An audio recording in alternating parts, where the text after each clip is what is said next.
любила, я сквозь года несла в себе твоей улыбки нежное пламя.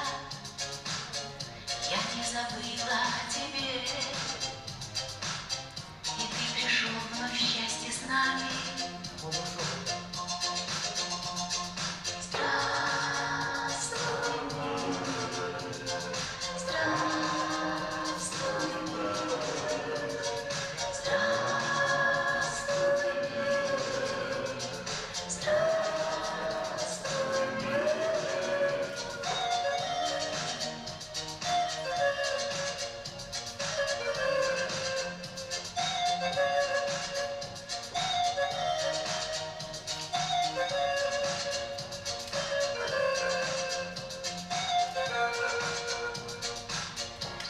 Перелетных слышен крик, в свой дом опять они вернулись. Вновь со мной, вновь со мной, как звезды в небе улыбнулись. В твоей руке моя рука исчезла, как туман былой. Прошли осенние года, настало лето золотое.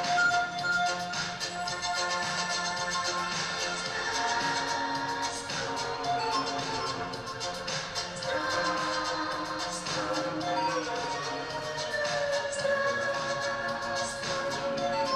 здравствуй, мир,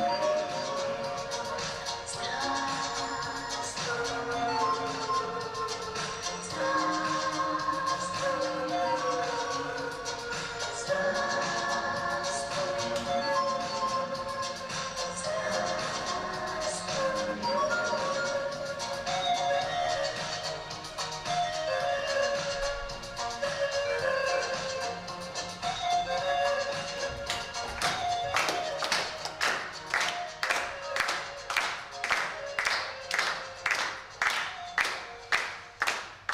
Geçeş güleş, gajanaş yos, lıktım kunos. Tuşum potişkom, titune, arnya ужам бере, жите, лыктит, мылкыт кайдылыктыны таче.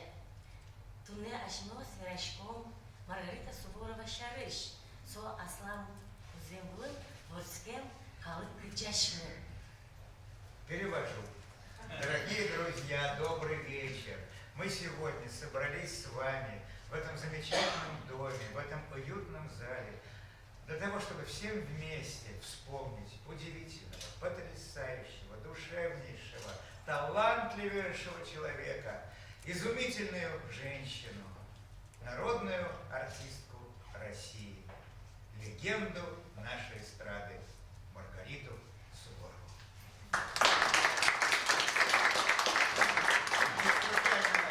Выбрано это время, потому что совсем недавно, 4 сентября, ей бы исполнилось 80 лет.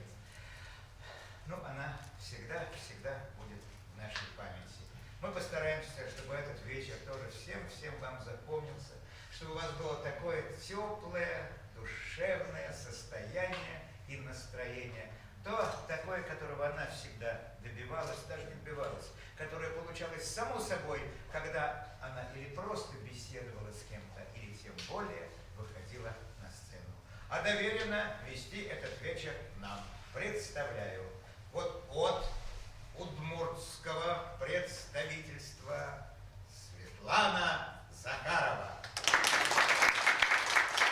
И от московской всей братьи, артистической, режиссерской, студийной и так далее, Михаил Слуцкий. Ну, прежде всего, наша благодарность тех, кто пришел сюда вспомнить нашу дорогую Риточку, кто что-то будет рассказывать, исполнять благодарность удмуртскому представительству. Как хорошо вы сделали, а впрочем, иначе вы сделать и не могли, что организовали этот сегодняшний вечер, эту нашу встречу. Спасибо вам. Спасибо, хочу сказать всем друзьям, коллегам, соратникам, соавторам и так далее, которые согласились Спасибо.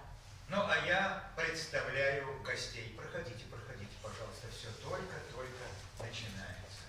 Позовите, пожалуйста, наших артистов, чтобы я представил их. Потому что сегодня будет обязательно принимать участие в нашей программе народная артистка России, замечательная певица Надежда Крыгина. Она подъезжает к нам. Когда она сюда войдет, потихонечку тогда поприветствуйте, чтобы она не волновалась, и было ясно, что она успела. Так, а где они здесь? А где они здесь? Так, да нет, ну я думал, они будут здесь пока среди зрителей. Ну ладно, солистка Москонцерта, замечательная певица, лауреат международных конкурсов Вера Берадзе.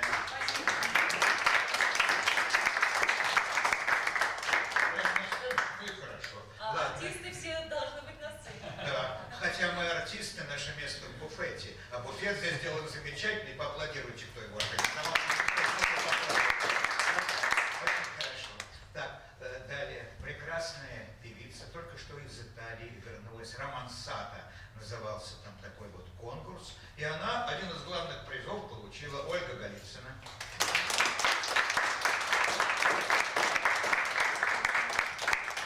Вот там два молодых человека, вот они и авторы, и продюсеры прекрасного, можно сказать, сериала дискового, который называется «Имена на все времена». На сцену. И значительно, ну, вы обернетесь, их увидите, и значительное место там занимают именно песни Маргариты Суворовой. Иван Ильичев, Алексей Исааков. Вот. А кто это сказал на сцену? Это сам профессор, замечательный музыкант, художественный руководитель известного без привлечения во всем мире студенческого хора Российской академии транспорта Константин Николаевич Костриков. Практически все, кого я представляю, это близкие друзья Маргариты Николаевны Суворовой, а кто-то здесь потому, что именно песни ее в репертуаре, а поскольку она начинала с классики, очень классику любила, солистка этого хора замечательного Ольга Шарапова. Вот здесь сидит человек, который руководит студией звукозаписей ТЭНИП. Именно там очень-очень много песен записала Маргарита Суворова. Вот он, Владимир Павлович Гераськов. А рядышком, неподалеку, великолепный звукорежиссер, а выясняется еще и прекраснейший клипмейстер, это вы сегодня увидите. Тоже очень близкий друг нашей Маргариты. Вот он, Алексей Ермаков. Так хорошо захлопал рядом с ним сидящий главный редактор издательства «Унисерв» и, в частности, журнала «Детское чтение для сердца и разума», тоже друг Маргариты Николаевны. А вот здесь представительница славной Удмуртии, прекрасная певица Наталья Зыга. Так правильно, да? Зыга. Вот она, Наталья. Ее еще услышите, конечно. Военный дирижер и сам прекрасный певец, мой давний друг и друг Маргариты Николаевны Владимир Ельцов.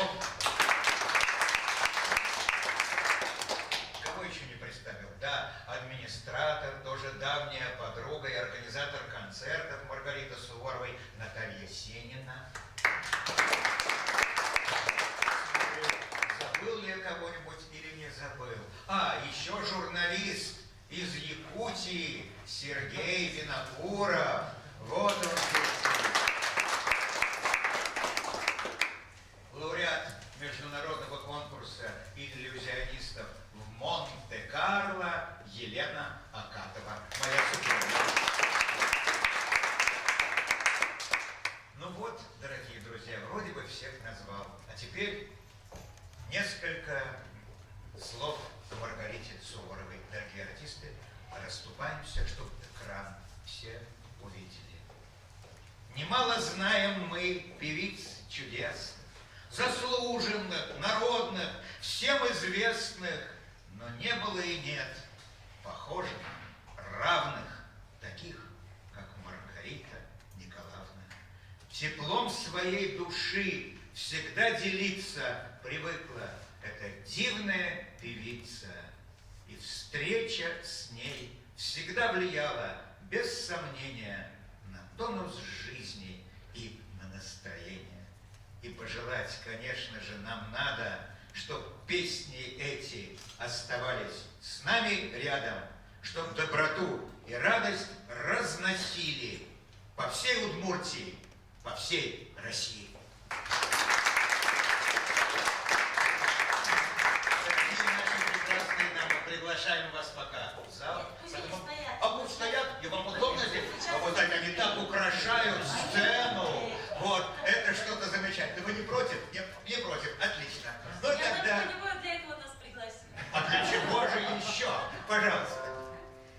Конечно, Маргарита Скворова, она была народной артисткой России, но для нас, земляков, она прежде всего народная артистка Удмуртии, которая единственная эстрадная певица, которая стала популярной в Советском Союзе в конце 60-х, 70-е годы. В 16 лет она приехала в Москву завоевывать ее, чтобы поступить в театральные вузы. Но, увы, уже не успела. Оказывается, экзамены проходят на месяц раньше, чем она приехала. Ну что делать? Не возвращаться же обратно. Как она говорила в одном из интервью, ну туда-сюда это же деньги. Так ведь? Вот. И поэтому она решила поступить в медучилище. И поступила. Но самое главное, во время учебы ей было в медучилище, это участие в художественной самодеятельности. Она как в школе начала во всех кружках заниматься. Вокальный кружок в медучилище вел композитор. И вы знаете, он, услышав ее голос, сказал: девочка, тебе нужно посвятить себя вокалу. И действительно, закончив училище, она поступает в Лисинское училище. Затем, закончив это училище, снова на второй курс уже института Лисинского. И параллельно еще заканчивает Всероссийскую творческую мастерскую эстрадного искусства. Вот как она добивалась своей цели. Конечно, но сразу же чуть-чуть вернусь назад, потому что если вы посмотрите в интернете, там, в Википедии, то сказано, что уже в 6 лет она вышла впервые на сцену. Но это ошибочка. Ну, не могла в 6 лет на сцену выйти. Она вышла на сцену в 4 года. И исполнила роль русалочки. Вот в опере знаменитой Доргомышского. Маленькая русалочка, вот такая она была. А потом конкурсы пошли. И вот знаменитый был, прогремевший на всю страну конкурс, вот всероссийский. Да, это был первый конкурс вот эстрадной песни, где несправедливо ей дали 3-е место, хотя очень многие считали, что 1-го она достойна. А пела она там такую песню, как «Купите фиалки», помните? «Купите фиалки» и песню Тихона Хренникова и Михаила Матусовского «Московские окна». Вот как хорошо, что вы здесь не ушли, Вера Берадзе, Ольга Голицына. Олечка, давай тебе тогда микрофончик. Итак, эта песня обязательно должна, как заставочка, прозвучать. А если кто подхватит, а подхватить должны все, то это будет очень даже неплохо. «Московские окна».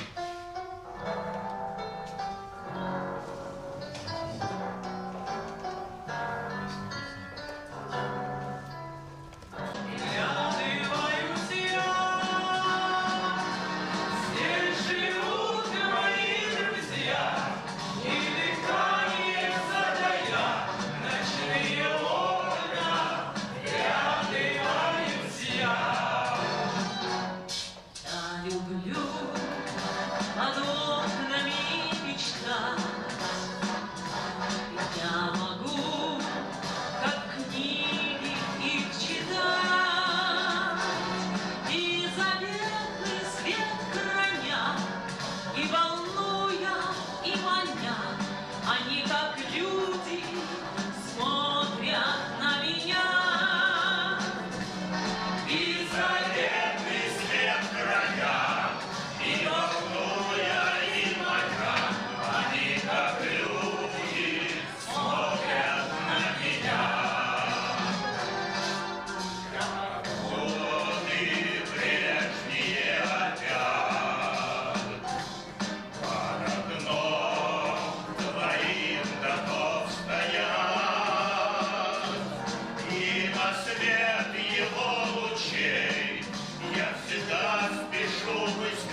Гераськов, Владимир Ельцов, Михаил Слуцкий и весь зал. Спасибо, дорогие друзья.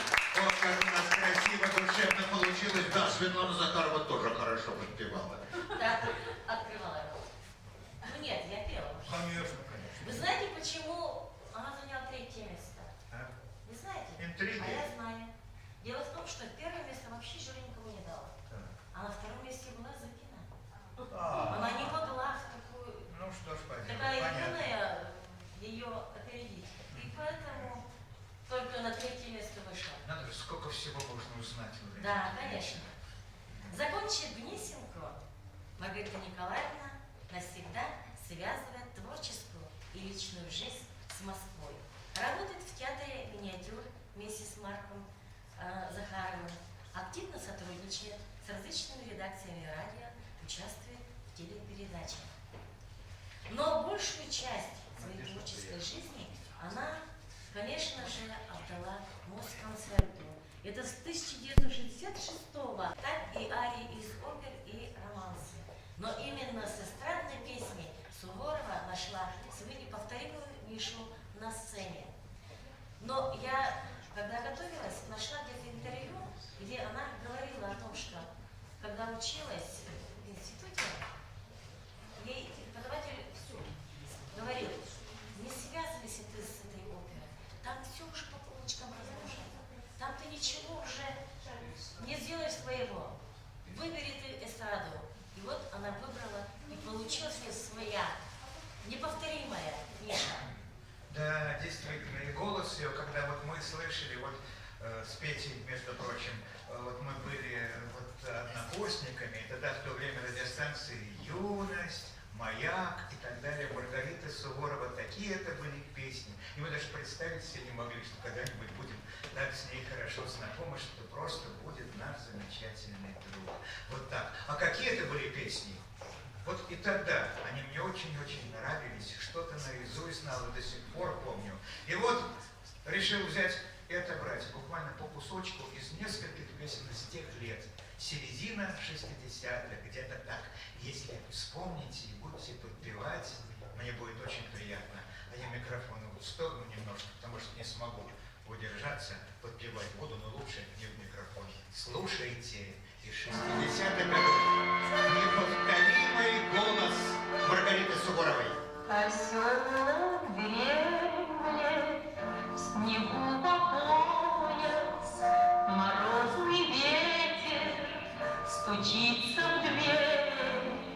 Москва далека и рядом полюс, но этой географии не верь, не верь, не верь.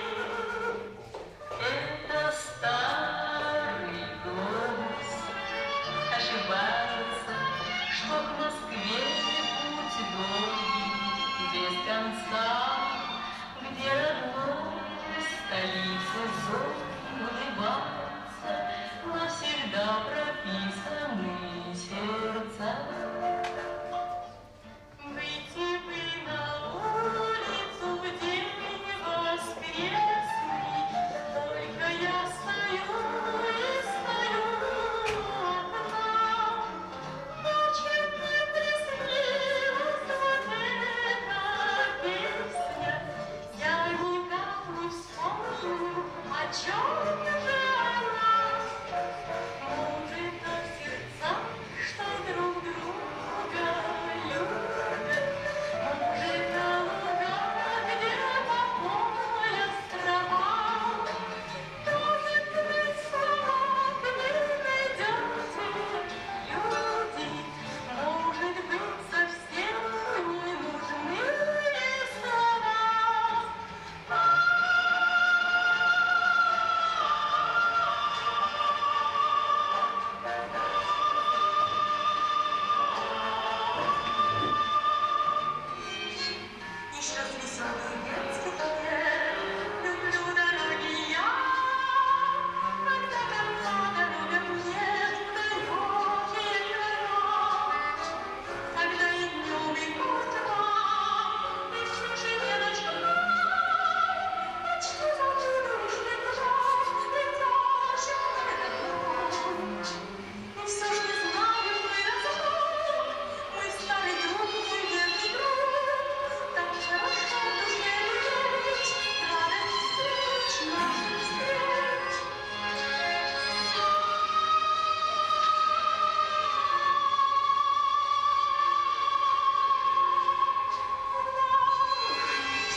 возможности, какой голос удивительный. Хотя здесь технические вот возможности этого зала, может быть, и не позволяют в полном, что ли, объеме, в полном блеске эту музыку услышать. Ну, зал только открывается. Это что, мы чуть ли вообще не на открытии присутствуем этой самой сцены. Премьера. Вот премьера, ага, это премьера этого зала чудесного. Так что, думаю, что, может быть, не раз будете еще сюда приходить, вспомните, про вас будут говорить, они были первыми. Ну вот, а так вообще-то Маргарита Николаевна столько выступала и по всему миру. Вот мало стран, наверное, в мире, где бы она ни была, в Южной Америке, там, в Африке, в Австралии, Новой Зеландии и по всей нашей стране. И в ее репертуаре были песни самые-самые разные, на разных языках народов СССР. Но удмуртские, конечно же, в первую очередь. Да, Маргарита Николаевна была первой, единственной женщиной в то время певицей, исполнявшей удмуртский фольклор, пусть даже в авторской обработке, на всесоюзном уровне. Звучавшая в эти годы шуточная песня «Ялки» стала шлягером. Ее крутили на радио и по телевидению. И сейчас эту песню в республике знают все, поют везде, в концертах, застольях, на дискотеках. И понимаете, вот эта песня, она такая, ну, она народная песня, и в каждом районе поют ее по-разному. Туда вставки делают, каждый район свое. Вот и Маргарита Николаевна тоже спела это все по-своему, со своим, знаете, я эти песни говорю, вот со своим колоритом, со своим ритмом, со своей игрой, я говорю, это очень вкусно она спела. Вот давайте... И теперь эта песня стала как бы образцом именно ее исполнения. А вот сейчас мы посмотрим и проверим, как представители Удмуртии подхватят эту самую песню «Ялыки». Но, кроме того, прошу обратить ваше внимание на экран, потому что будет сейчас премьера клипа на эту песню, который создан буквально за 2 дня до нашей сегодняшней встречи. Этого еще никто не видел. Слышали ее голос? А вот так вместе смотрите, слушайте, подпевайте. Ялыки!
Людмила Петрова. И с особым удовольствием, дорогие друзья, представляю вам автора этого клипа. Вот он, Алексей Ермаков. обратили внимание, какое попадание в ритм. Там же танцевали то, что было у нас на видеоматериале. Совсем другие танцы, в другом темпе и так далее. Он все это так соединил. И кажется, что вот так оно и все получилось. Да? Так, вот. Иван, Леша, вам понравился клип? Конечно же, конечно, спасибо. Я тоже немножко принимал участие. Тоже. Мне тоже можно похлопать. Как она любила Удмуртию. Она говорила, знаете, мои удмурты – это самые-самые добрые, самые честные, самые открытые, самые прекрасные люди. И, вы знаете, похожие отношения у нее было и в другой республике, к Якутии. Она говорила, мои якуты, и там тоже считали ее своей. А прежде всего, благодаря такой песне, как «Якутяночку», надо же, все знают, конечно же. Ну что ж, эту песню мы сейчас услышим и немножко увидим в исполнении самой Маргариты Суворовой.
Сама Маргарита Суворова и придумала. Она говорит, какая девочка к ней подошла, якутка, да, и говорит, я якутка, никакая ты не якутка, ты якутяночка. И Леониду Дербеневу она так вот и сказала, прошу такую вот песню придумать. А композитор Алексеев вот мелодию замечательную создал, и до сих пор эту песню знают и любят.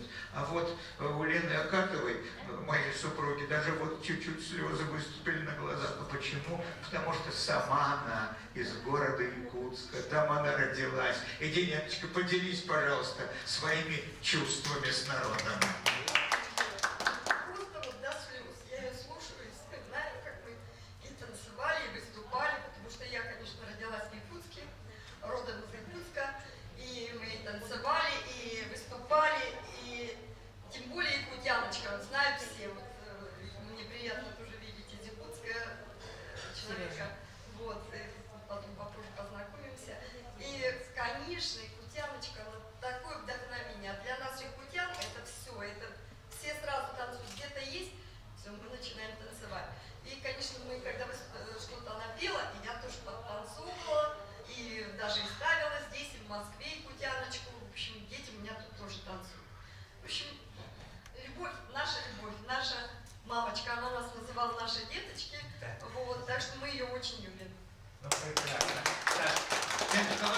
здесь прямо сейчас познакомиться, потому что журналист из Якутии Сергей Винокуров прошел тоже сюда подойти и несколько слов сказать. Что такое? Отсюда, да, пожалуйста, ну придется оборачиваться всем. Ну ничего страшного.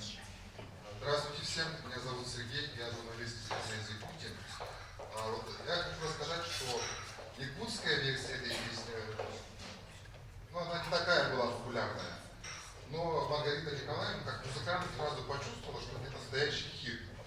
И когда она принесла мелодию Ербеневу, вот, появился самый настоящий хит, который взорвал, по-моему, в Советском Союзе все музыкальные чарты, если так можно сказать.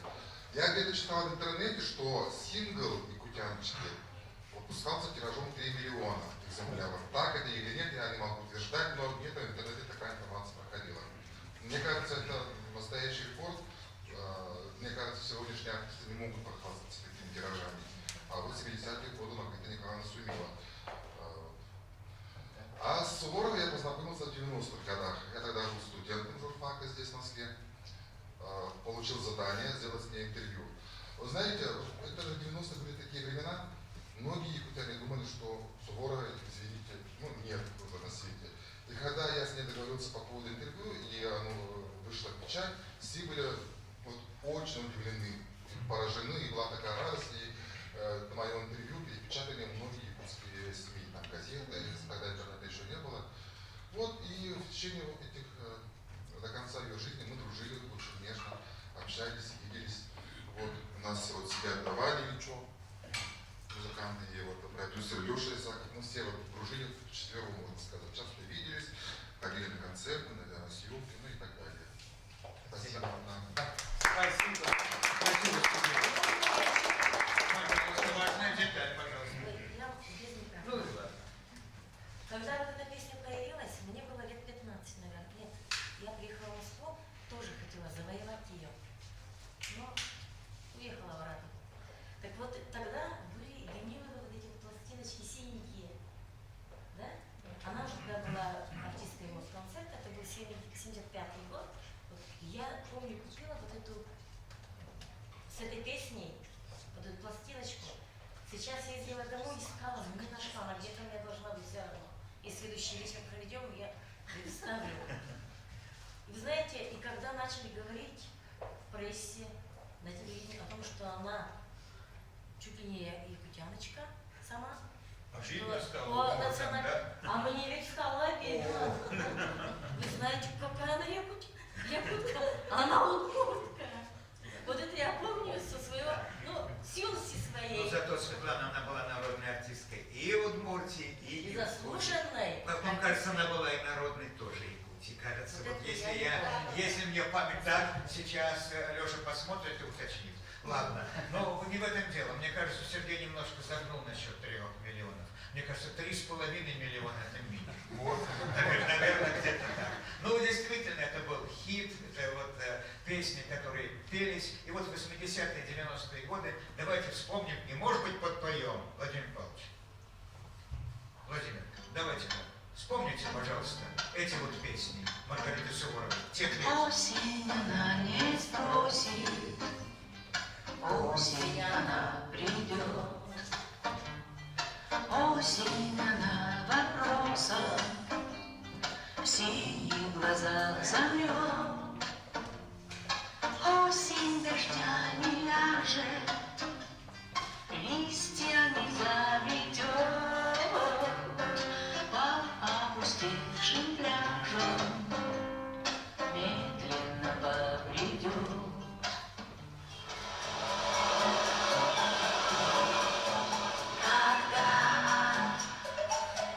Из родной Гаваны отплыл туда. Лишь я угадать сумела твою печаль. Заря золотила ясных небес края. И я вся в слезах шепнула, любовь моя.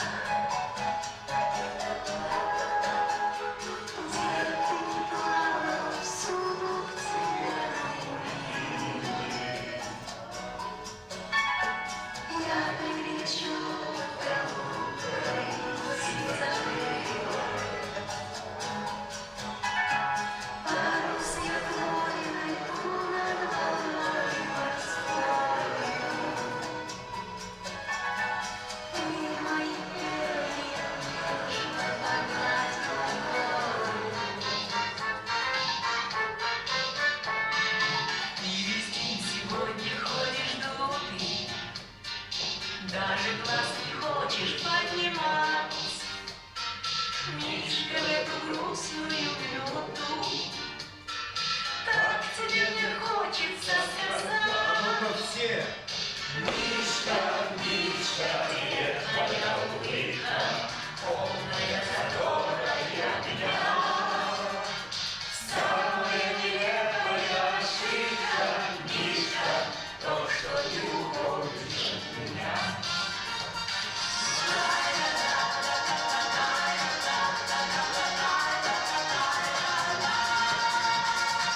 Свечи камень, брошу камень, прям слишком. Может, свечи камнем канет вся моя тоска, вся вечерняя грустёва, как там не считай, надо были оба, а теперь прощай, не надо были оба, а теперь прощай. Прощай, прощай, дитё, на берег тот, где пахнет хлеб дорог, как дикий лед. Прощай, не надо цветов, ни кустов, ни журавлей. Ты от причала катера, отчаль скорей.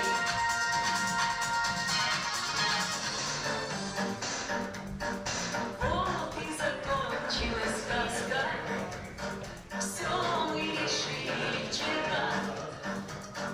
Очень простая развязка. Нам расставаться пора, а на дворе звенят качели. И цветочки запели. Один на друга прилетели. Но мы расстанемся опять.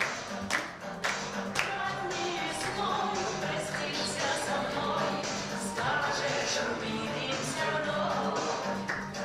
Жить предстоит надеждой одной, это надежда любовь. Ранней весной простишься со мной, скажешь, увидимся вновь. Жить предстоит надеждой одной, это надежда любовь. Вот так. Только некоторые песни, такие песни, такое чудо, чтобы чаще они исполнялись. Поэтому певцы современные, так, дорогие там Ваня, Леша, уж посодействуйте, чтобы побольше народу пело песни, которые звучали в исполнении Маргариты Суворовой. А еще было что? Ну и «Море и звезды», и «Лебеди березы», «Кимоно» в конце концов. Да, и так далее, и так далее. А вот, когда это было, кажется, в марте, в начале 2001 года, в Большом зале гостиницы «Орленок» был такой вот вечер, концерт, посвященный присвоению Маргарите Суворовой звания народной артистки России. Владимир Павлович точно был, я помню, цветы вручал. Вы не были? Кто там был еще на этой вечере? Леша был, конечно же, Леша был и так далее. Наталья, не пришлось, нет. А я вел этот самый вечер и, в частности, сказал: весть радостное множество сердец присвоили ей все же, наконец, в год от столетия к столетию переходный, давно заслуженное звание народной. Вот так. Я объявил, где-то объявил, взял и объявил. Вот, а сейчас стоит Маргарита Николаевна рядом, а сейчас будет песня, которая уже 150 лет, которая поется, голубку имею в виду. Она качает головой и говорит: нет, не это. Ой, я говорю: Маргарита Николаевна, если можете, простите. Она говорит: вот это. Если можешь, прости. Одной из любимых певиц Маргариты Суворовой была Изабелла Юрьева, а Иосиф Аркадьев, ее муж, именно ей, Изабелле Даниловне, когда-то эту песню посвятил. Ну и пусть, она же тоже была в репертуаре Маргариты Суворовой, и, кстати, самой Юрьевой очень нравилось ее исполнение, они дружили. А сейчас эту песню споет лауреат международного конкурса имени Изабеллы Юрьевой Ольга Голицына. Если может...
Москву. Поэтому, наверное, Марк тоже она пела, нет? Или это нет? А нет, Пономаренко. Нет? Не пела? Не пела. Нет, это другая. Поэтому, ну, Маргариту Суворову знали все. Знали вся Россия и знал весь СССР, я то же самое. Ну и потом, значит, ну как-то мы встречались на концертах, ну, творческая, нас дружба не связывала. Вот уже, наверное, где-то, может быть, лет за 10 до ее ухода мы как-то тесно стали с ней дружить, общаться, созваниваться, узнавать, как мы себя чувствуем, как здоровье, Риточка, как твое здоровье, Надя, как твое здоровье. Ну, вот иногда встречались за чашкой чая, иногда за рюмочкой чая встречались. То же самое, это тоже входит в традицию. Вот. Ну и у меня это самые-самые теплые, самые лучшие воспоминания. Вы знаете, я всегда, можно много говорить, много красивых слов, я лучше спою Ритину песню, но я единственное хочу сказать, я человек православный, я хожу в храм, я всегда во всех требах, каждое воскресенье, если я в Москве, я хожу на литургию или в субботу на всеночную, я, конечно же, всегда подаю записочки с Ритиным именем, поэтому светлая память, Царствие Небесное. И я думаю, что сейчас я хочу ее помянуть песней, которую вот Миша сказала, написала она на стихи Анатолия Поперечного «Дымок над крышей». Знаете, подпевайте. Спасибо.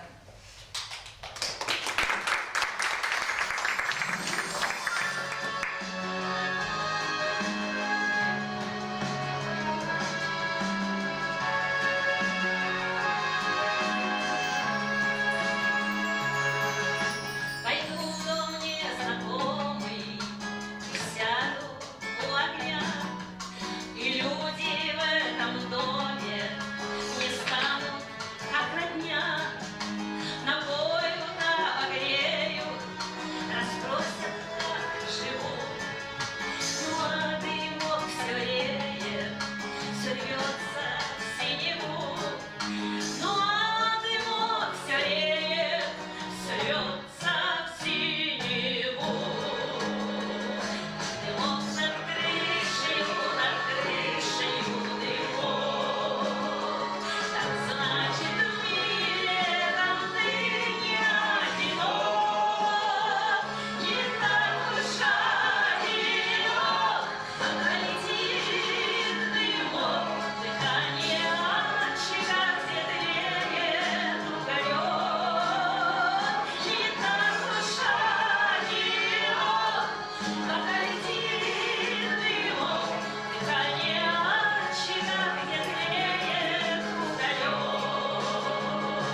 Дело в том, что маленькую историю обязан рассказать. Женя, реагируй, пожалуйста. Дело в том, что когда шла та самая... Немножко погромче, очень плохо прослушивается музыка. Все, да, конечно. Ладно. Так, вот на той самой телевизионной передаче, вот в наше время, где мы с тобой участвовали, помнишь? Да. Так, и Леша с Ваней участвовали, да, правильно, много там еще народу было. И в самом конце, так планировалось, выходит Маргарита Николаевна с песней «Дымок над крышей». А я сижу и вдруг вспоминаю, там же плюс, там же иначе нельзя, что в конце, там же мужской голос. Да, и я нагло подскакиваю вот так, и рядом с ней вот вроде бы как подпеваю, и все вроде бы так хорошо и получается. Да, а потом, ну, думаю, вырежет в крайнем случае. Не вырезали, полностью показали это дело. И, между прочим... Антоновку теперь надо будет сделать. У меня просто нет времени. Ты знаешь, к моему вечеру, к 4 ноября, в Большом зале Цедри обязательно Антоновка, тем более, что есть такая запись вот одного концерта. Рита поет эту песню, подходит к Наде и говорит: твоя песня. Было дело. А теперь, внимание, маленькая провокация. Вот, очень хорошая. Во время, дело в том, что когда мы готовились вот к этой передаче, то я сказал: вот, Надя, вот эти строчки возьми и пропой. Она мне потом говорит: нет, это не формат, не буду петь. А после там съемок говорила: надо было спеть, надо было, держи-ка листочек. И под Коробейников видно нормально, близкий, шрифт крупный. А я уже вот. никак не вижу. Ясно, так. Ну вот тот самый случай, когда все-таки эти строчки пригодились, потому что должна была во время той программы Надежда Крыгина эти строчки спеть. А ну-ка. Миша, а что ты хочешь? Коробочка. Да чего? Ой, Миша, я не уложу. Да, ой, полным-полно. Да, чего же это? Миша, Здорово, сразу на душе теплей. Видит Риточку Суворову, подойти поближе к ней. Всем скажу, что дружба давняя тесно связывает нас. Маргаритой Николаевной восхищаюсь всякий раз. Ну вот, что мне это звучало?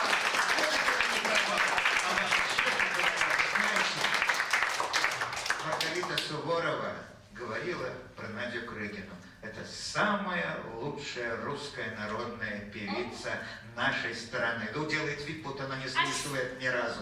Действительно, потому что такая искорка какая-то есть в ней. Такой огонечек, который вряд ли у кого-то мы можем услышать, отыскать. И поэтому, дорогая Надежда Евгеньевна, дорогая Наденька, без русской народной песни или такого фольклорного плана мы не отпускаем. Какая песня будет? Сейчас я скажу, Миша, я просто думала, ну какой русский народ. Все-таки решила спеть песню Виктора Ивановича Темнова, потому что их дома находились по соседству, они общались, гуляли даже вместе в парке Сокольники. И поэтому мне, наверное, надо сейчас и помянуть еще Виктора Ивановича Темнова, они дружили с Маргаритой. Вот. И я решила спеть Виктор Темнов на стихи Петра Черняева «Я деревенская». Она почти как русская народная. Ну, давайте. Вы тоже подпевайте мне, потому что вы знаете ее.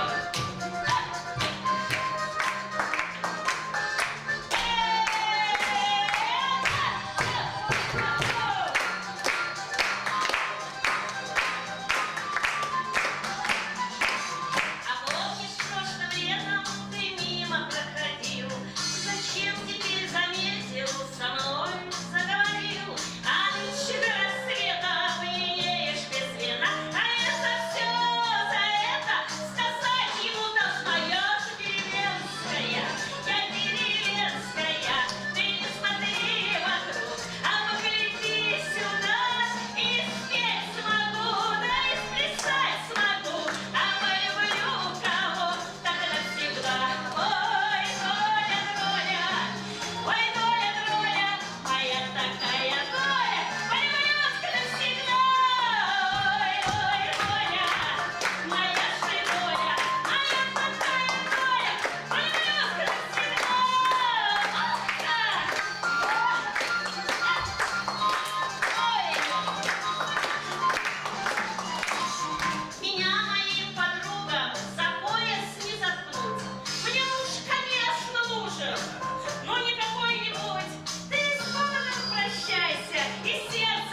вручаем Спасибо. нашу красивую книжку про нашу красивую республику Удмуртия. Спасибо. Спасибо вам Была огромное. знаю, и ваш очень народ знаю. Прекрасный, гостеприимный, добрый, очень спокойный и любящий. Спасибо. Светлая память нашей Риточки, нашей золотой и дорогой. Спасибо. Я вдогонку, секундочку, еще важное дело, вдогонку тоже хочу сказать. Вы знаете, что когда мы готовили концерт, я позвонил, ой, говорит, как хочется, как я должна там быть. Ну, представляете, вот через день после этого, 30 числа, Вера, Надежда, Любовь, обязательный большой концерт Надежды Крыгиной. Никак не могу. Потом позвонила, говорит, совесть замучила. Приеду. После большой трудной репетиции, а приеду. И приехала. Спасибо. Так, начинаем.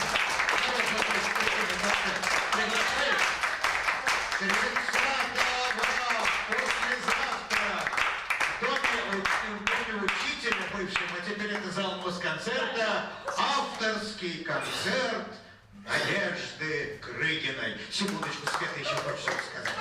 Надежда Евгеньевна, вы знаете, я деревенская. Да, и я тоже. Знаете, ну вот я в деревне в Рублике живу, и поэтому я, знаете, как певицу вас не знала. Ну, что ж делаешь? Но когда Знаете, Штирлица кто знал? кто? А ведь он у нас на благо Отечества как работал, так и я. Знаете, когда готовилась, я все вас знала. Спасибо, моя дорогая. Вот я еще хотела просто, думаю, давайте я хоть прикоснусь к вам. Ну, давай. А вас говорит там у себя в деревне. Да? Ну, в первый год я ее называл Маргарита Николаевна, а потом Риточка, Риточка, я ей звоню по телефону, и сразу голос, ой, Мишунечка, она меня так называла больше никто. Ну и какие-то характерные детали. Вы знаете, потому что так, она говорила, как я люблю людей, как я люблю. И, наверное, те, кто ее знал, слышали не раз какие-то восторги. А ну-ка, вопрос на засыпку, если она в восторге была от чего-либо, как она это выражала?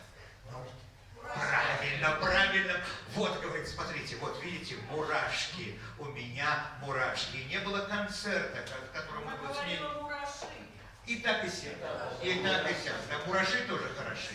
Ну ладно. Итак, перед концертом, когда выступали, она каждый раз произносила одну и ту же фразу. Я никогда так не волновалась, как сегодня. Никогда я так не волновалась. Но всегда успех был неизменный. И как вот Светлана подошла сейчас к Надежде, да, так и к ней подходили люди и повторяли вот эту самую фразу. Можно до вас дотронуться, дайте до вас дотронуться. Вот так. И она еще говорила, я такая политизированная. Я все газеты читаю, я на все реагирую. И еще она так боролась за чистоту русского языка, да, чтобы не говорили, вдруг она слышала, кто-то говорит, нежели чем, ой, за оглох хватается. Или в 2005 году, ой-ой-ой. Или как надеть и одеть. В чем разница? Вот это она тоже объясняла. Или баловать, или баловать. Как правильно? Так, помните, у Днепрова баловать.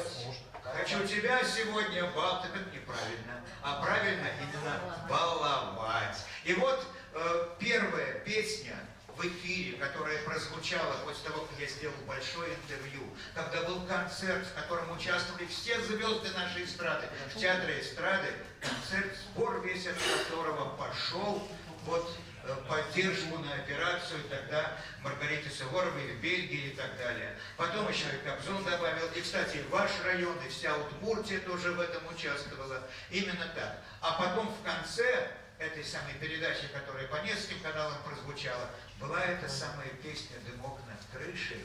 Это первый раз в эфире прозвучала песня на музыку Маргариты Суворовой. Хотя одна из песен, она говорила, такой вместе с тогдашним мужем Юрием Цейтлиным, она сочинила, придумала сама. Они что-то там повздорили, поругались, она ему вдруг говорит, давай никогда не ссориться.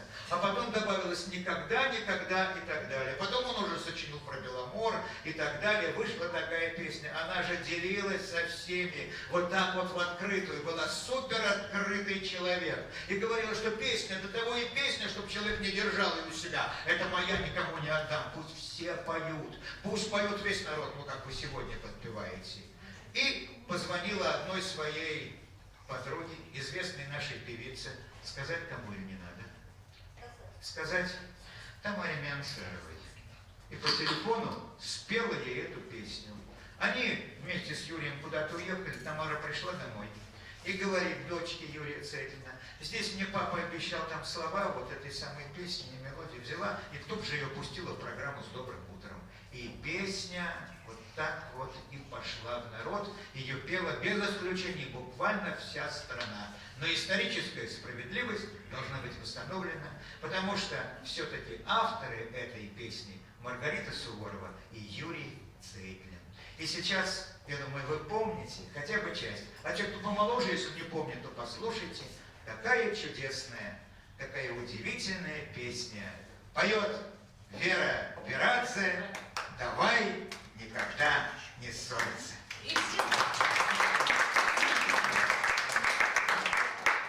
У меня это премьера песни, и я тоже волнуюсь. Вот Миша говорит, вот она волновалась, и я там стою тоже волнуюсь, честно говоря. Премьера песни.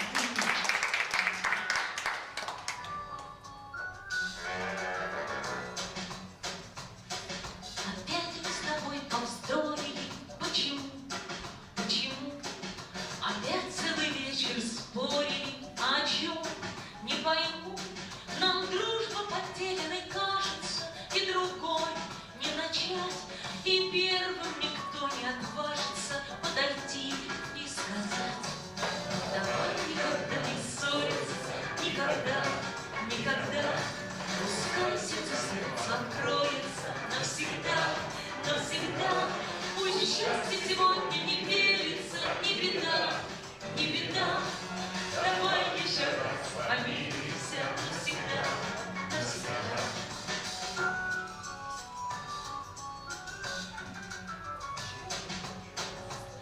С утра ты сегодня схмуришься, до сих пор.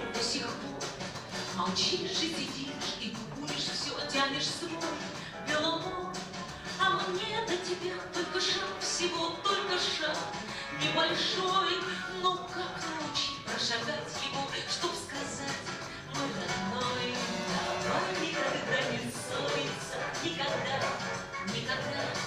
Пускай сердце откроется навсегда, навсегда. Пусть счастье сегодня не верится, не беда, не беда. Давай еще раз помиримся навсегда, навсегда.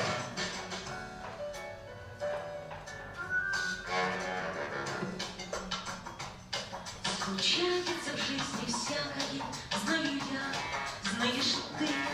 Пути не бывает гладкого, не всегда ждут цветы. Смотри, даже солнышко хмурится, поглядев на тебя.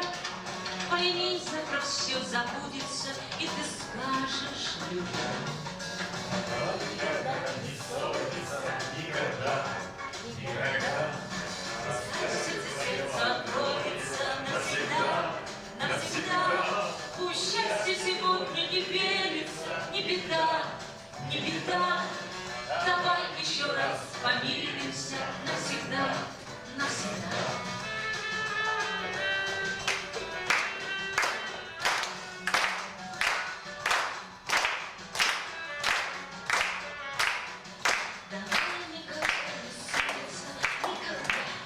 Никогда, пускай сердце откроется навсегда, навсегда. Пусть счастье сегодня не верится, не беда, не беда. Давай еще раз помиримся навсегда, навсегда.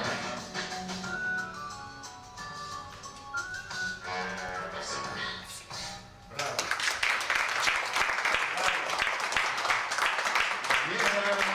Верадзе, и поддержку групп Владимира и одного Михаила.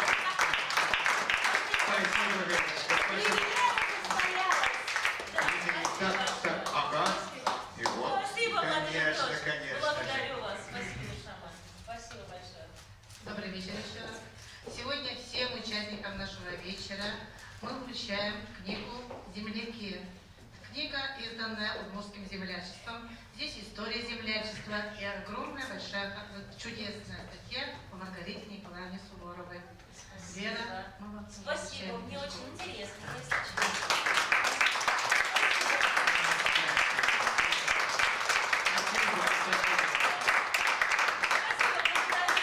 С сегодняшнего дня эта песня прочно в твоем репертуаре во время всех концертов практически. Я думаю, что Договорились? да. Вот так. Спасибо. Согласны?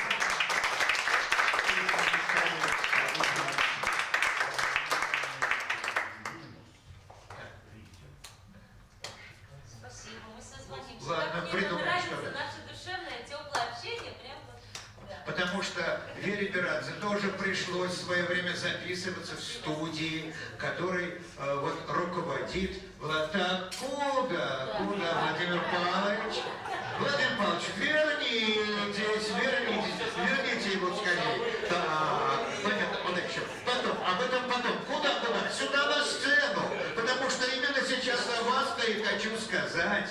Потому что, вы знаете, когда Маргарита Николаевна в свое время привела меня в студию, вот эту, на Бужениновской, что ли, улице, она была где-то там, сейчас она переехала уже на Вишняковскую, созвучие даже в названиях есть. Как только она пришла, я просто увидел, какое совершенно особое к ней отношение этих людей. И того, кто руководит этой студией, и того, кто непосредственно в эфире вот записывает ее, готовит ее песни. И вы знаете, даже так я почувствовал, что это особенное отношение на меня чуть-чуть переключилось. Я тоже себя очень-очень хорошо у вас чувствую, рад что-то такое там творить.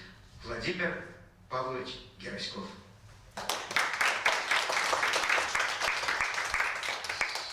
Я очень коротко. С Ритой мы познакомились. Я думаю, что старее никого здесь не найдется. В 60 примерно в 3-м году. Мой друг учился на одном курсе с ней.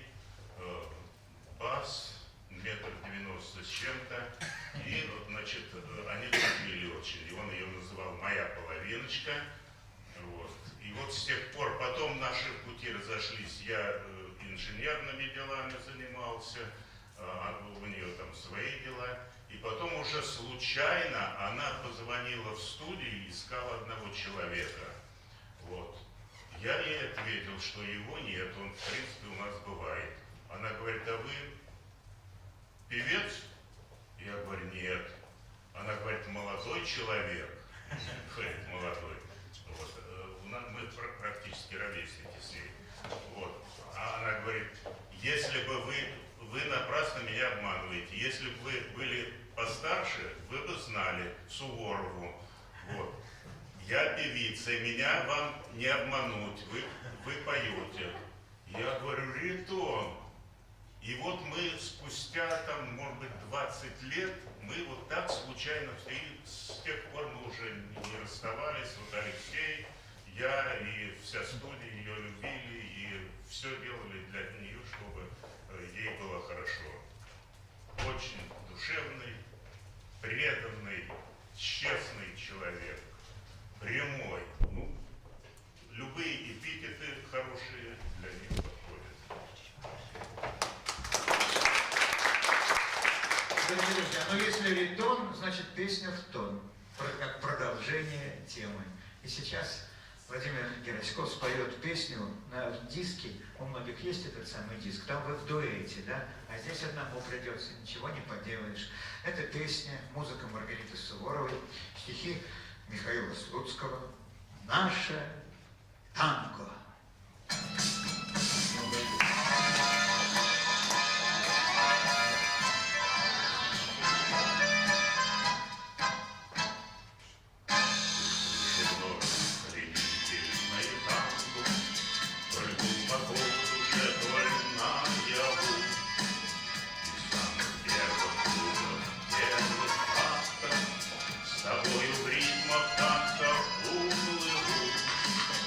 Я живу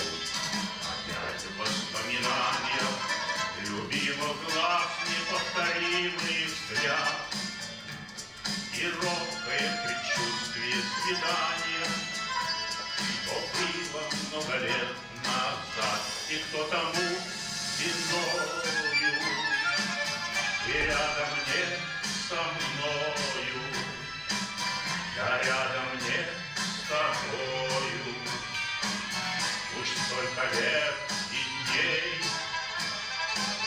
прошу тебя остаться хотя бы в этом танце, любимом нашем танго, и в памяти моей.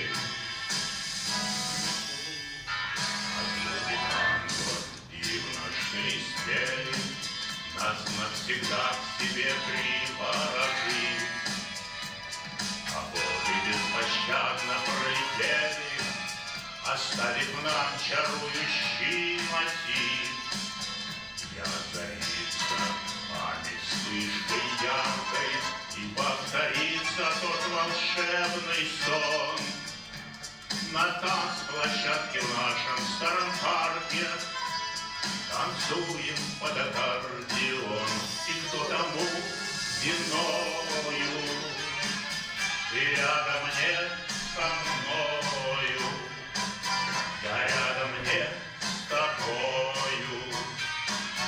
Уж столько лет и дней прошу тебя остаться хотя бы в этом танце, в любимом нашем танго, и в памяти моей.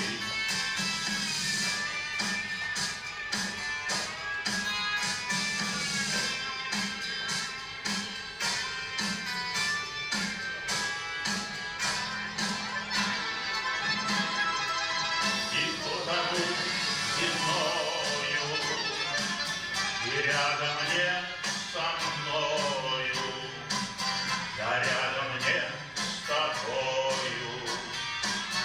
Уж столько лет и дней прошу тебя остаться хотя бы в этом танце, любимом нашем танго, и в памяти моей.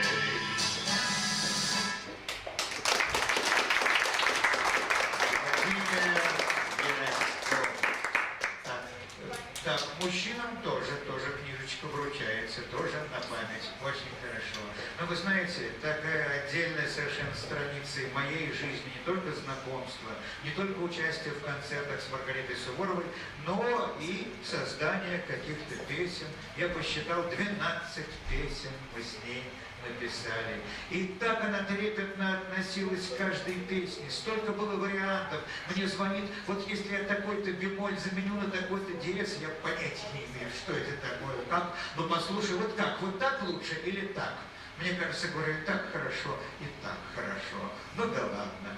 И вот одна из таких вот песен, она называется «Невеличко». Но здесь стихи были Риммы Грановской, а я взял и половиночку присочинил вот первоначального варианта, так что мы с ней на пару считаемся автором этих самых строчек. Так, далеко ушли. Владимир Павлович, сюда, пожалуйста, еще вернитесь сюда, пожалуйста.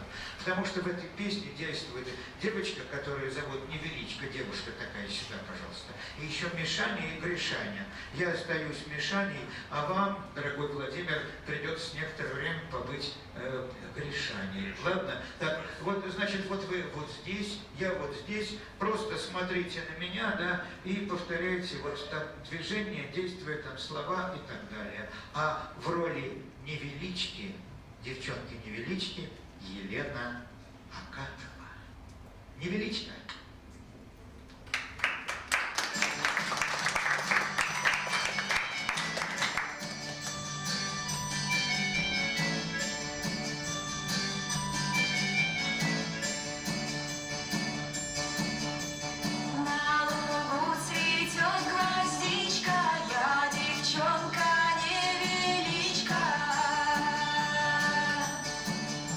В синем небе тучка вьется.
Владимир Гераськов.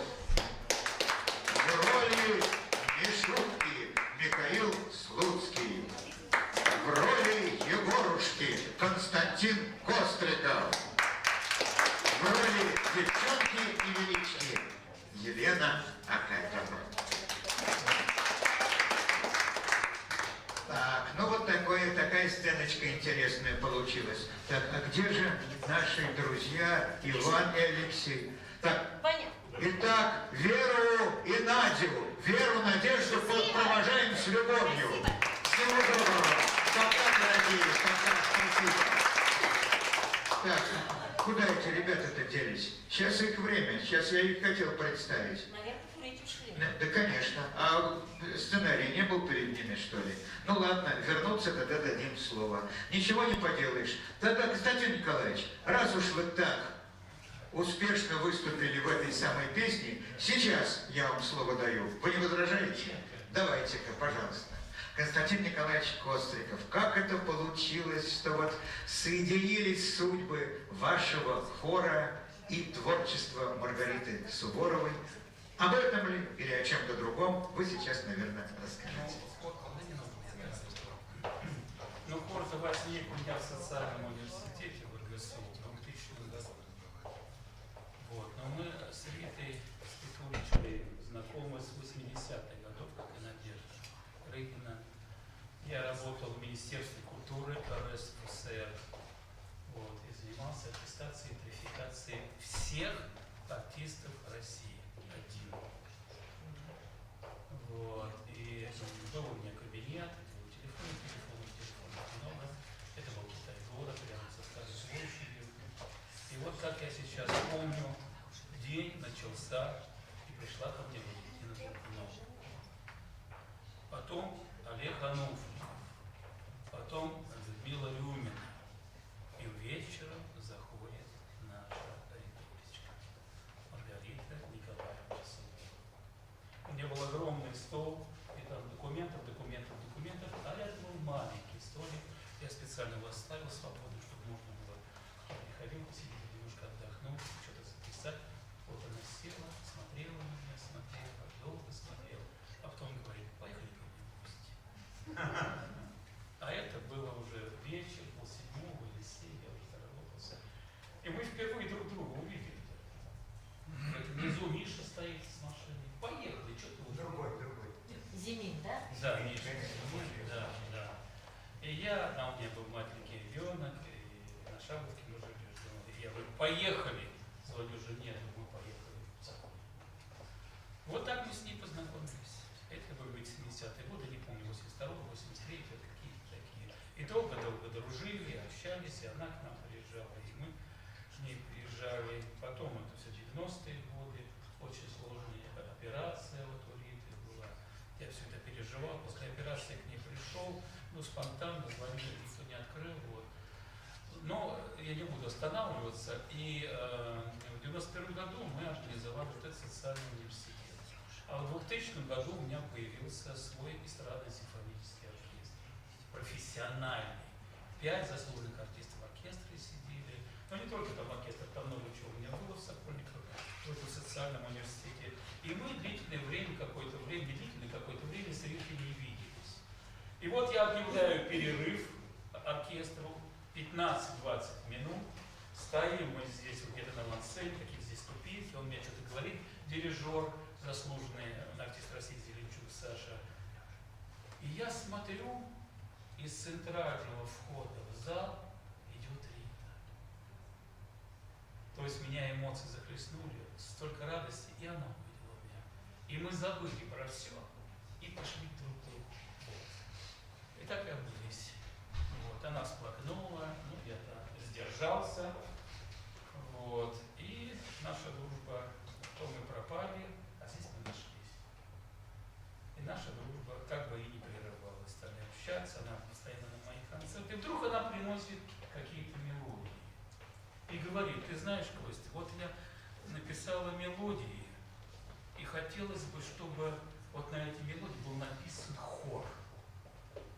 Это была моя мечта и моего покойного Миши. Вот сможешь ты это сделать? Я говорю: аранжировку делал, а мелодия вот ну 3-4 песни. Мы сели с женой, посмотрели, и вот одно из произведений «Русь» на стихи Ивана Русского поэта Никитина мне понравилось. И родать я вот эту мелодию возьму. А на премьеру это твое произведение я тебе предложу. Хор, оркестр, все это мы выучили и приготовились петь в Рахманинском зале Московской дважды Ленина государственной консерватории имени Петра Ильича Чайковского. А накануне идет у нас генеральная репетиция. Я звоню, говорю: Лид, ты сможешь прийти? Она говорит: да вот у меня это, там запись, когда? Я говорю: постой, вечер, там, в 7 часов. Я приду. Смотрю, она приходит, садится в 10-12 ряд, и объявляет: Русь, музыка Маргариты Суворовой, слова Никитина, исполняет тот. Оркестр заиграл, хор запел, Татьяна дирижировала, моя жена, а я смотрю за Ритой. Какая реакция? И смотрю, она глаза пускает, и чем-то она не удовлетворена. То есть нет этой традиционной песни, ее понимания в этом. Но есть что-то необычное. И это мощное и красивое. К этому надо быть готовым. Я заволновался, когда мы вспомнили песню, скажу, я говорю: что случилось? Она говорит: вот в средней части я бы сделал вот так. А это так. Я говорю: ты же мне дала команду, чтобы я сам аранжировался. Это вот твое видение, это мелодия, а хор это уже мое видение. Ты привыкла к одному жанру, а это хоровой жанр, совершенно другой. Ты можешь его понять? Она говорит: могу, но не сразу. Тогда завтра я прошу тебя, чтобы ты была на концерте в Рахманинском зале. Я приду. Она говорит. Идет концерт, все, и в заключение мы поем «Русь» Маргариты Суворовой. Я выхожу вместо диктора на последнюю песню и говорю: дорогие друзья, такая-то песня, это премьера, автор в зале, а сам не вижу ее. Много народу. Глазами ищу, думаю, вдруг она не пришла, а я ее объявил уже. Волнуюсь, переживаю. Вот. И когда прозвучало это произведение, зал просто, я не знаю, какие слова, начал так аплодировать, такие высоты, такие овации были. Я опять, ну сидит зал, я опять: а где же Рита наша любимая, родная, друг нашего хора? И вдруг вдалеке, где-то в последнем ряду, где вот окна здесь, она говорит: я здесь. Зал встал, и когда она шла на сцену, начал ей что-то рассказывать. Мы обнялись опять с ней, поговорились. Вот так состоялась премьера этой песни «Русь» Московской консерватории. Дальше мы все поклялись, дали клятву Рите, что на каждом концерте, где бы он ни проходил, в России, в Москве, за рубежом, заключительная песня концерта будет «Русь». Вот. И на всех концертах она была, где бы ни проходила, я имею в виду Москву. Вот так мы с Маргаритой Николаевной познакомились. И пошла она даже неожиданно для нас.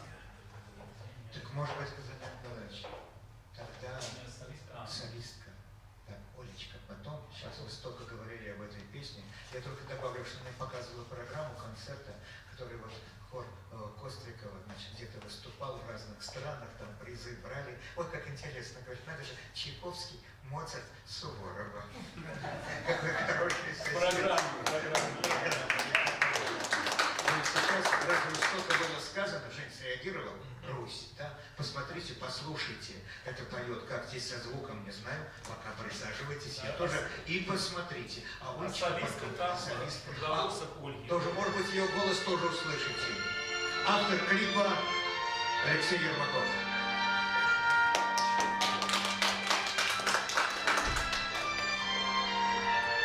Он, правда, говорит, надо еще его доделать, переделать, это в спешке, но пока смотрите так. Можно что-то со светом сделать, чтобы было лучше видно.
здорово, вот так за душу перевод, отлично. Ну, сейчас, вот слышали, соло там такой чудесный, красивый голос. Ольга Шарапова.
чуть-чуть за 30, чуть-чуть.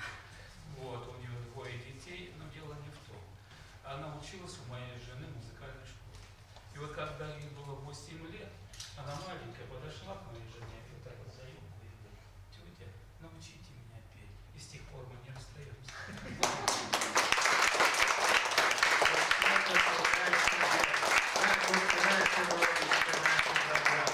Ну, вы знаете, дорогие друзья, сейчас у нас такая песня вот будет, это тоже мы написали вместе с Маргаритой Суворовой. Ей стихи, написанные мной где-то ранее, как-то очень понравились, так она хотела про этот листочек, чтобы была песня, несколько раз переделала, а потом как-то что-то не очень. И вдруг ночью где-то в интернете случайно я натыкаюсь, и Валерий Белянин, известный певец, такой солист Самоцветов, говорит, что все, кто меня поздравил с днем рождения, я тоже хочу ответить вам и подарить такую вот песню, музыка Маргариты Суворовой, стихи Михаила Слуцкого «Листочек». И так спел, так это было красиво. Я ей позвонил: Риточка, Это же было чудесно вообще. А она говорит, да, а мне что-то как-то не очень понравилось, что-то мне казалось какое-то легковесное, такое не туда и прочее. А потом послушала и говорит, действительно хорошо. И сама спела, и заставила меня тоже взять и исполнить. Но после Ольги, после таких этих самых прекрасных наших певиц и певцов, мне сложно, но у меня с голосом, слухом не очень, но смелости и наглости хватает вполне. Но дело в том, так уж получается. Ну, когда Леша там меня исправляет, то все вроде бы, ну, здесь уж придется, ничего не поделаешь. А Рита бывало слушала, когда я что-то напеваю, да, и так хи-хи-хи, хи-хи-хи. Ну что ж, а потом сама буквально заставила. Помнишь, Леш, как это было? Как она со мной работала и прочее, и прочее. Одним словом, сейчас вы увидите и чуть-чуть услышите. Музыка Маргариты Суворовой. Аранжировка Валерия Белянина. Стихи Михаила Слуцкого. Изобразительный ряд Елены Акатьевой. Листочек.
Сегодня мы уже с вами познакомились со многими. Я хочу сейчас я вам еще представить одну очень интересную этнопевицу, исполнительницу удмуртских и бесермянских кресей и песен. Кто такие бесермяне, можете узнать у нас. Наталья Цыган.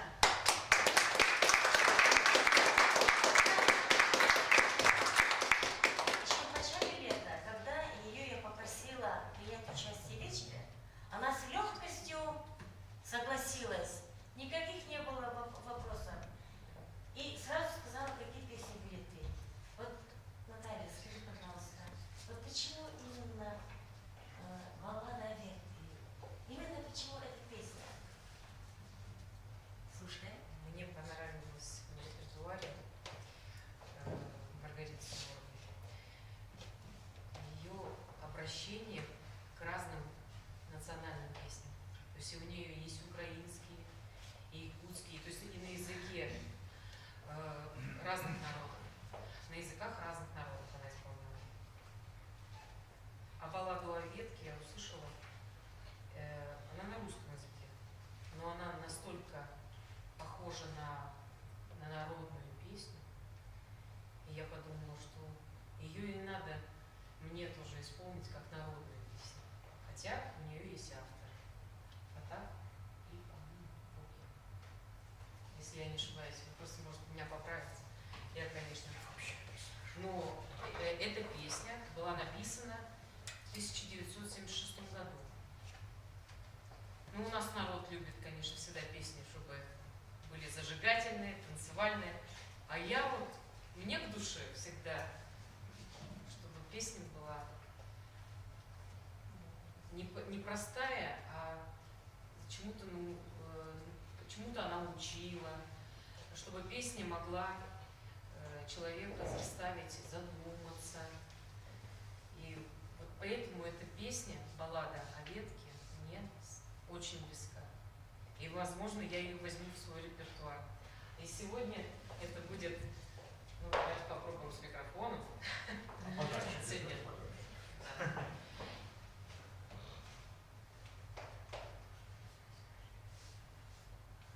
Росла красивой, росла высокой, ее сломили, она подсохла, ее сломили, зимой по насту ручьи будили. Вставай и здравствуй, будили ветры, будили птицы, но мертвых веток не добудиться.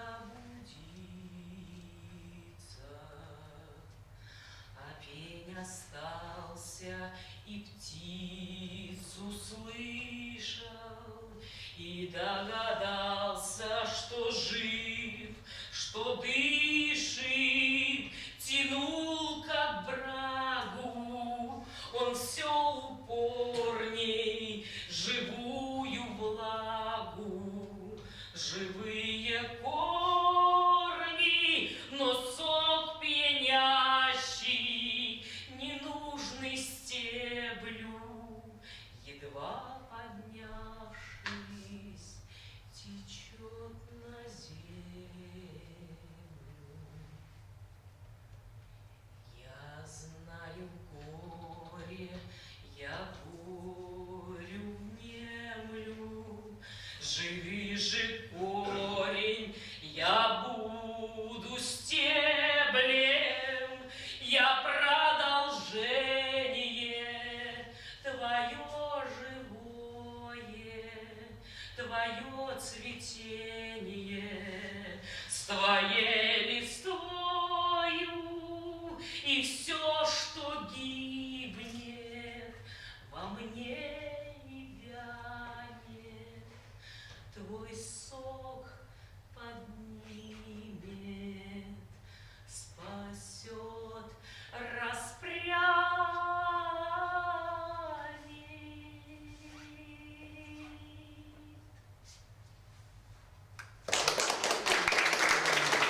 я не знала, росла красивой, росла высокой. Я не знал, что это такое название. Вот тогда сразу услышал, вспомнил, как и Маргарита Суворова тоже пела. Правильно, наши чувства совпадают. Потому что я очень рад был сегодня увидеть здесь моего давнего друга Володю Ельцова. Я знал, что он тоже к Удмуртии имеет отношение прямое. И тоже Маргарита Николаевна, не только она, но она тоже вот говорила: о, Володя, это наш удмурт, наш певец, он руководитель и военных всяких оркестров, там дирижер, и сам вот организатор и сценарист всяких праздников и прочее, прочее. Владимир Ельцов.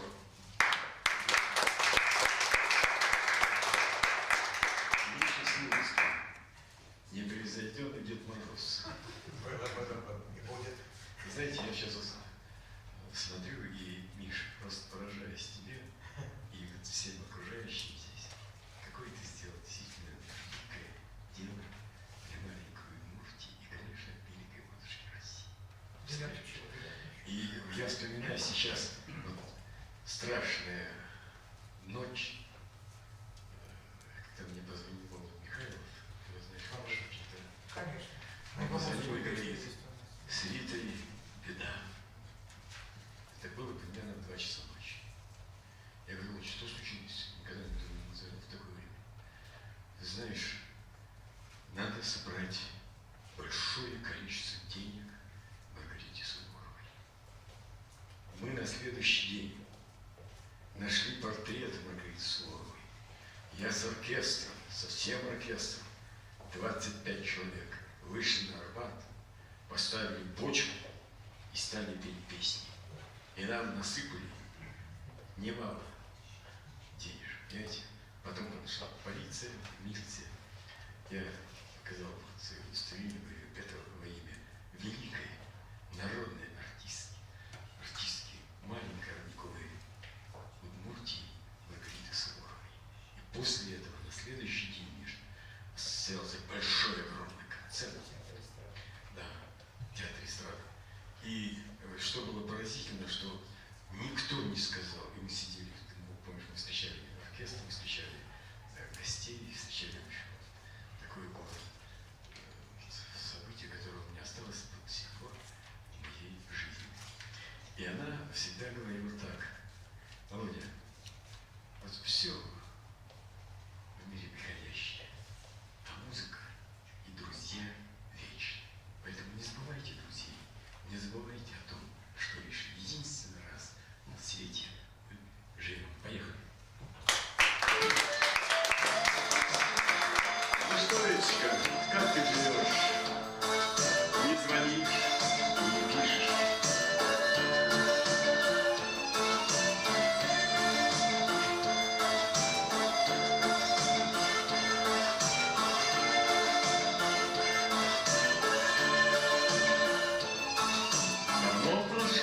Веселая пора, свежими жуя своих друзей, и пусть у всех забот и дела, чем старше дружба, тем она сильнее. Кого-то жизнь бросает, словно мяч, а землю бьет, не поднимая вверх. А чья-то жизнь полна удач, но чувство дружбы есть у нас всех. Не забывайте писать, не забывайте звонить, не забывайте, друзья, о самом главном говорить. Не забывайте друзей, не забывайте о том, что лишь единственный раз на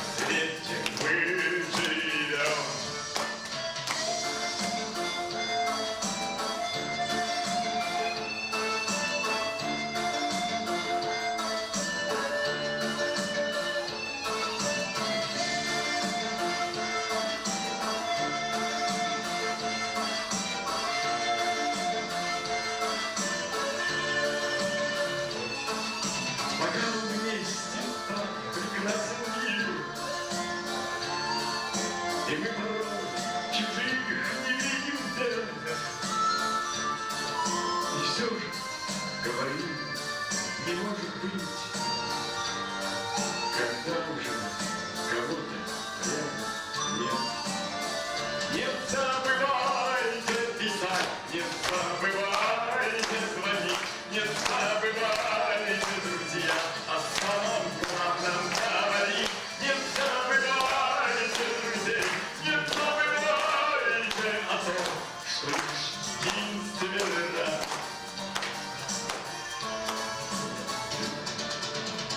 Не забывайте писать, не забывайте звонить. Не забывайте, друзья, о самом главном говорить. Не забывайте друзей, не забывайте о том, что лишь единственный раз на свете мы живем.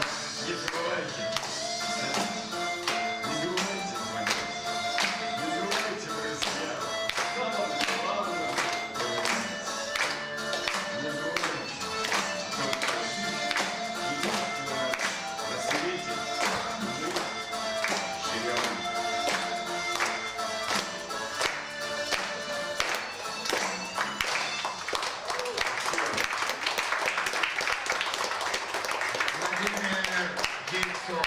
Владимир Ельцов. Спасибо, дорогой Володя. И вот еще одного друга, так, книжку Володе обязательно. Он должен побольше узнать об Удмуртии, как родился, там надо узнать побольше. Петр Александрович Кобликов, или Петя, как его всегда зову я, и как его звала Маргарита Николаевна. И вот секундочку, Петя, он мой сокурсник, я уже об этом говорил, так получилось. Я когда-то познакомился с Маргаритой, что-то общее, душевное такое было. Она к Пете совершенно по-особому относилась. Например, она обращается к залу, все поют, и Петя поет. Вот так. Слово Петр Кобликов, главный редактор издательства «УНИСЕФ» и журнала «Детское чтение для сердца и разума». Еще проще. А теперь поет Петя. Спускается в зал с микрофоном и дает этот микрофон. Это так страшно было. Не забывайте звонить. Звонок. Петя, какие ты принимаешь лекарства? Такие, которые мне прописал доктор. А что тебе прописал доктор? Ну что, что вкусно? А как это называется? Так как написано на рецепте. Я очень любился и говорить о здоровье. Вот не забывайте звонить. Я вспомнил, как она позвонила мне, Петя, я написала Русь. И немножечко спела. Я думаю, боже мой, это же Маргарита Суворова. Я не часто ее беспокоил сам. Она вот звонила.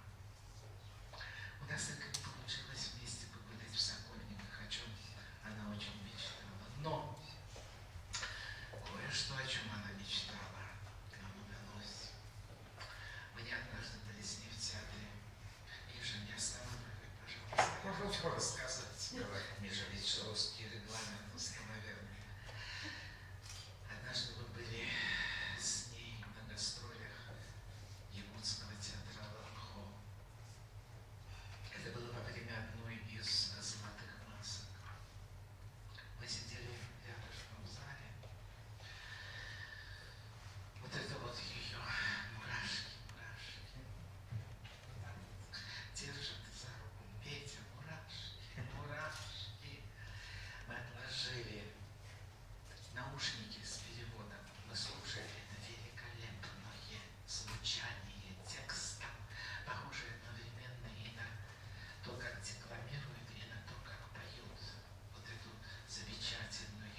душевных сил было, и не только душевных.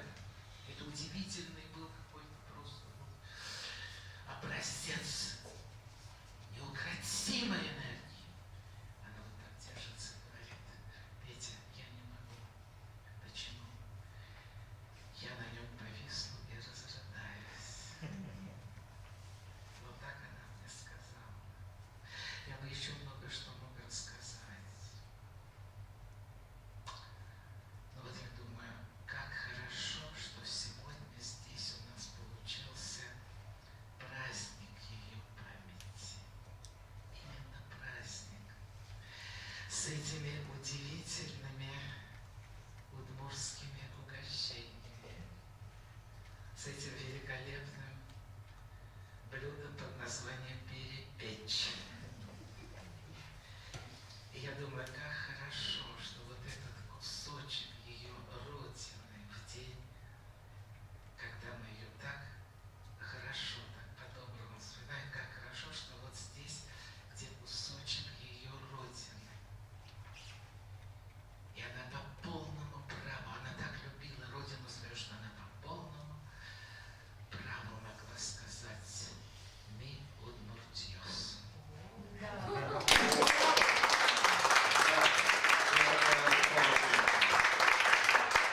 Дорогие друзья, во время этой блестящей совершенно речи вы обратите внимание, верни, пожалуйста, фото, Жень. Пусть посмотрят все как следует на фото, вот где Петя, где Маргарита Суворова вокруг, с Петями. Песня с Петями. Это Петр Татарицкий, известный ведущий и певец, и Петр Кобликов.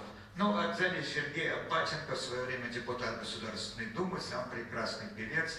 Это вот на моем вечере было в Центральном доме литераторов. А сейчас вот как-то можно сделать, когда мы Русь смотрели также со светом. Посмотрите, пожалуйста, и обратите внимание, когда выходит Маргарита Суворова и поет песню «Здравствуй, родной». Это она мне сказала. Мне строчка прояснилась. «Здравствуй, здравствуй, здравствуй, здравствуй, мой родной». У вас же есть знаменитая песня «Здравствуй, милый». Милый – это одно, родной – совсем другое. И вот песню такую мы сделали. И обратите внимание, в самом начале она успела сказать между строчками «Здравствуй, родной Петя».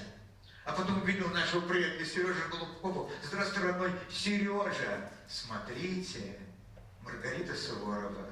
Песня «Здравствуй, родной». Народная артистка России, моя дорогая Маргарита Суворова!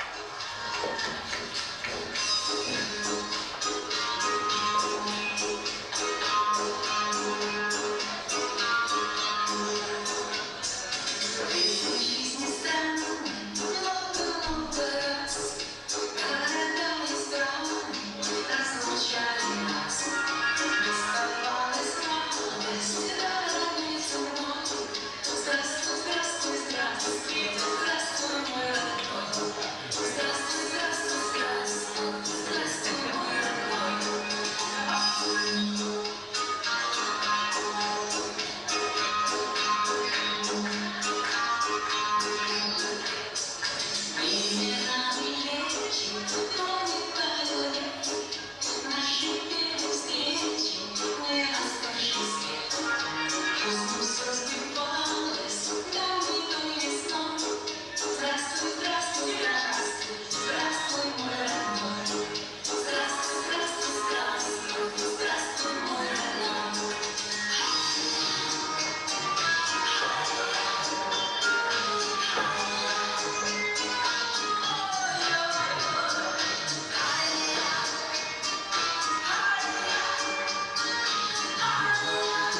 эфир, знаете, из-за чего? Из-за того, что в проигрыше там явная Хава Нагила.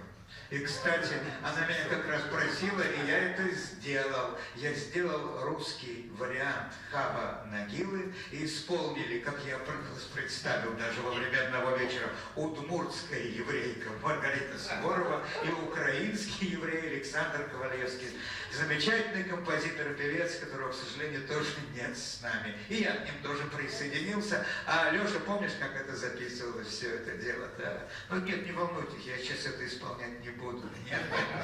Вот. Но просто в памяти. А сегодня, буквально сегодня, по каким-то делам, давняя моя знакомая и соратница Наталья Есенина, прекрасный администратор, организатор и режиссер иногда, мне позвонила. И я сказал, что сегодня, кстати, я обязательно должна прийти. Я вспомнил, что как раз Маргарита Суворова с Натальей меня когда-то и познакомила. Наталья Есенина.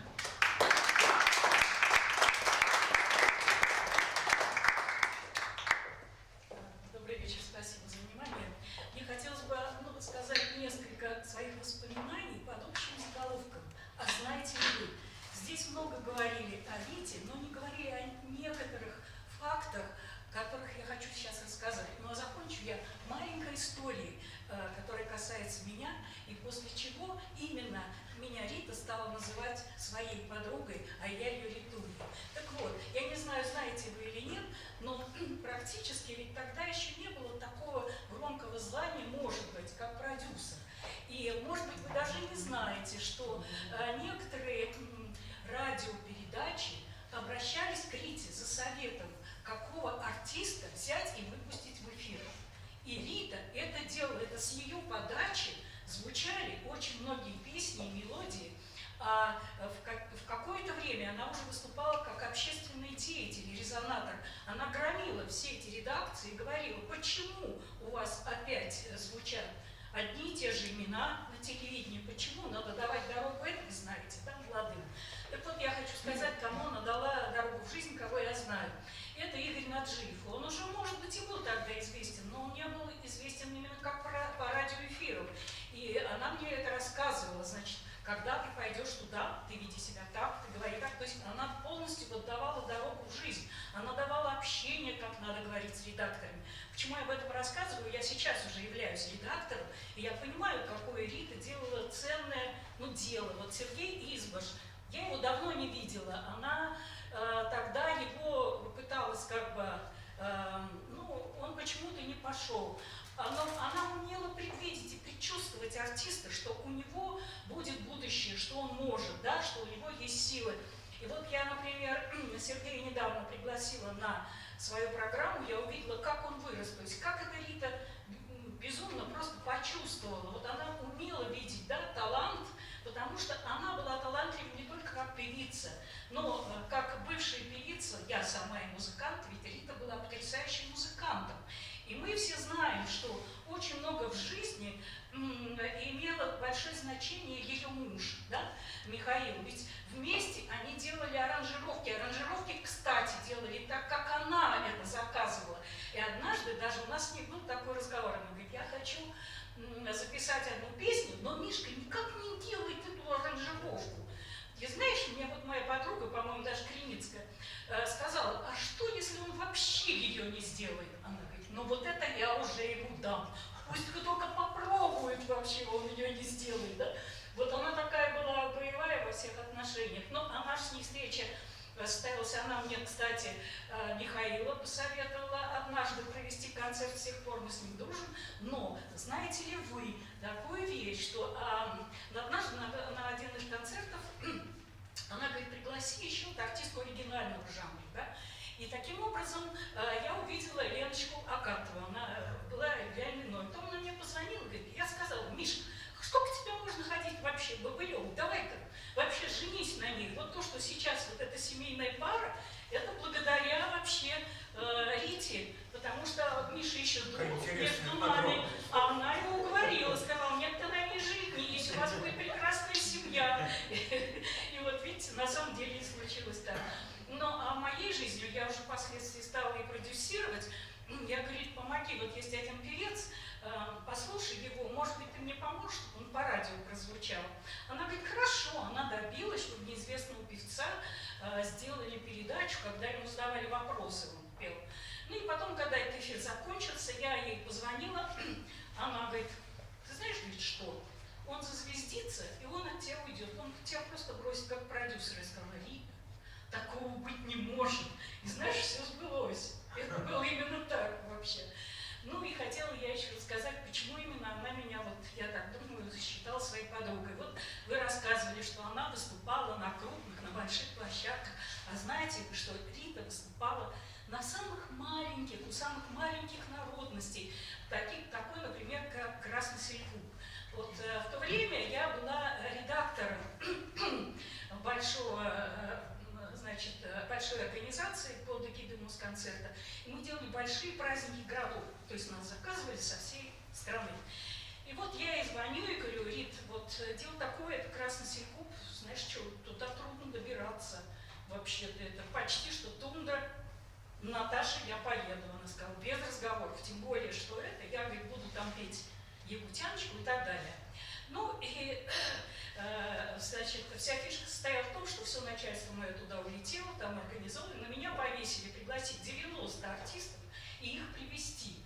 Значит, это паспорта, как ты понимаешь, и так далее. Но мне сказать такую вещь. Все очень просто. Значит, ты их привозишь самолетом туда-то, оттуда 3 вертолета, их посадят на 3 вертолета, и дальше вот они полетят в Красный Сельвук. И когда, наконец, самолет прилетел, мы все вышли, и я, значит, подхожу к агентству и говорю, а теперь мы ждем 3 вертолета. А мне говорят, нет, будет только 2 вертолета, а вот на одного вертолета не будет. И вы должны выбрать артистов, которых вы здесь оставите, или сами с ними останетесь. И мы будем ждать 3-й вертолет. А вот когда он будет, неизвестно. Я, значит, в панике, но видно не показываю, говорю, мне надо соединиться. Тогда же мобильных не было. Звоню начальству, позвоню и говорю, вот такая ситуация, что мне делать, я не знаю. Они говорят, знаешь, на свое усмотрение давай. И я, значит, думаю, на свое усмотрение, хорошо. Я начальству и говорю, никого я делить не буду. Значит, будем здесь ждать всех. Вот пока вы всех не посадите, мы отсюда не улетим. А сама понимаю, что это шоковое состояние. Иду и думаю, так, кого же мне оставлять? И подхожу, поскольку были звезды и такие артисты цирка, оригинального жанра, я им говорю, ребята, вот такая проблема. Они говорят, Наташа, мы остаемся. И это услышала Рита, народная артистка. Она подходит и говорит, в чем дело? Я говорю, понимаешь, вот такой день, я не знаю, что делать. Она говорит, я остаюсь, ты можешь положиться на меня. Потому что мне надо было набрать 19 человек. Вот я это помню до сих пор. Вот никаких, народные все стояли там. Но, слава Богу, все решилось, и нам дали 3 вертолета, увидели, что мы туда приехали, и, конечно, там ее ягутяночка пользовалась таким успехом, это же Красный Сельвук, и тоже меньшинство народа, и уехало все довольные, им дали столько рыбы и баулов, что мы еле подняли этими вертолетами, так что все было замечательно. Всего доброго.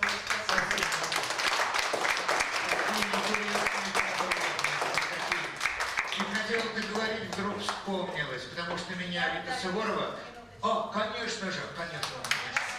Вот аплодисменты прекрасные, Виталий, спасибо. И книжку тоже, и книжку. Я постараюсь ваше мероприятие разместить в прессе, в журнале, в интернете, и это будет в памяти Риты, я это сделала. Меня познакомила Рита с Евдокией Гайер, помните, такая вот, как она жила или нет, не знаю, но вот она возглавляла Лигу малочисленных народов и этнических групп. Однажды на моем вечере она мне вручила медаль за содействие группе малочисленных народов и этнических групп, и принимая эту медаль, я сказал, я открыто, сердцем чистым, не стесняясь, признаюсь, интернационалистом прежде был и остаюсь. Вместе с тем хочу добавить, что порой бываю горд и за свой, пускай не самый малочисленный народ. А тут упомянула Игоря Наджеева, Наташа. Кстати, я ему звонил, он очень хотел был здесь, у него в Питере сегодня концерт. А у Тамары Семиной, прекрасная актриса, близкая подруга нашей Риточки, у нее как раз в эти дни съемки, но она сказала, что она меня называла голубка, а я ее перышко. И она мне говорила, я тебя петь научу, ты только пой. Мы собирались, но так вот и не собрались. Генерал Леонид Александрович Коротчик, в свое время главный пожарный города Москвы. Вы знаете, что он тоже очень хотел быть. Ему позавчера операцию сделали в госпитале. Надо будет узнать, как у него дела. Пожелал всего самого, а он тоже просил передать большие приветы. Еще много-много людей, которые знали и любят ее, и всегда-всегда будут любить. А вот, между прочим, видите, это вот замечательный, чудесный портрет. Это обложка последнего диска, который называется «Вспомни». А называется он по песне с этим же названием. Она меня попросила, чтобы я слова написал. Ее чудесная музыка. А сейчас я прям волнуюсь, как это прозвучит. И очень надеюсь на Ольгу Голицыну. Вспомни.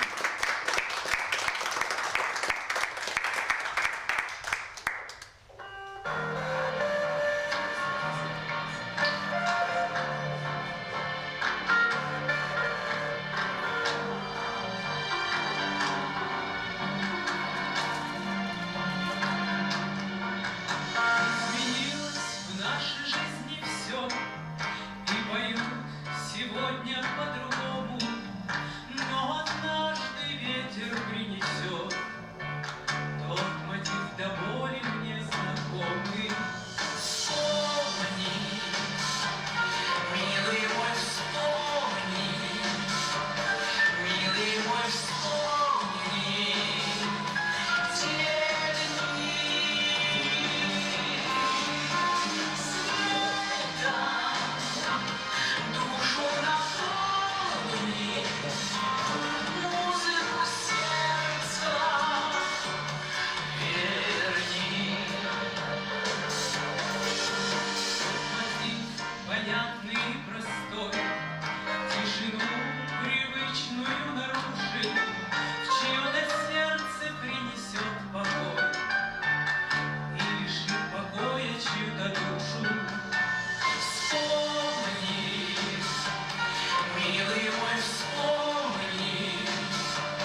почетно. И я очень благодарна Михаилу, который, можно сказать, подарил мне эту песню. И мы сделали из нее романс, то есть мы написали ноты с моей пианисткой и исполнили на конкурсе романсов, на международном конкурсе эту песню как современный романс. И его отметили специальным дипломом как лучший современный романс.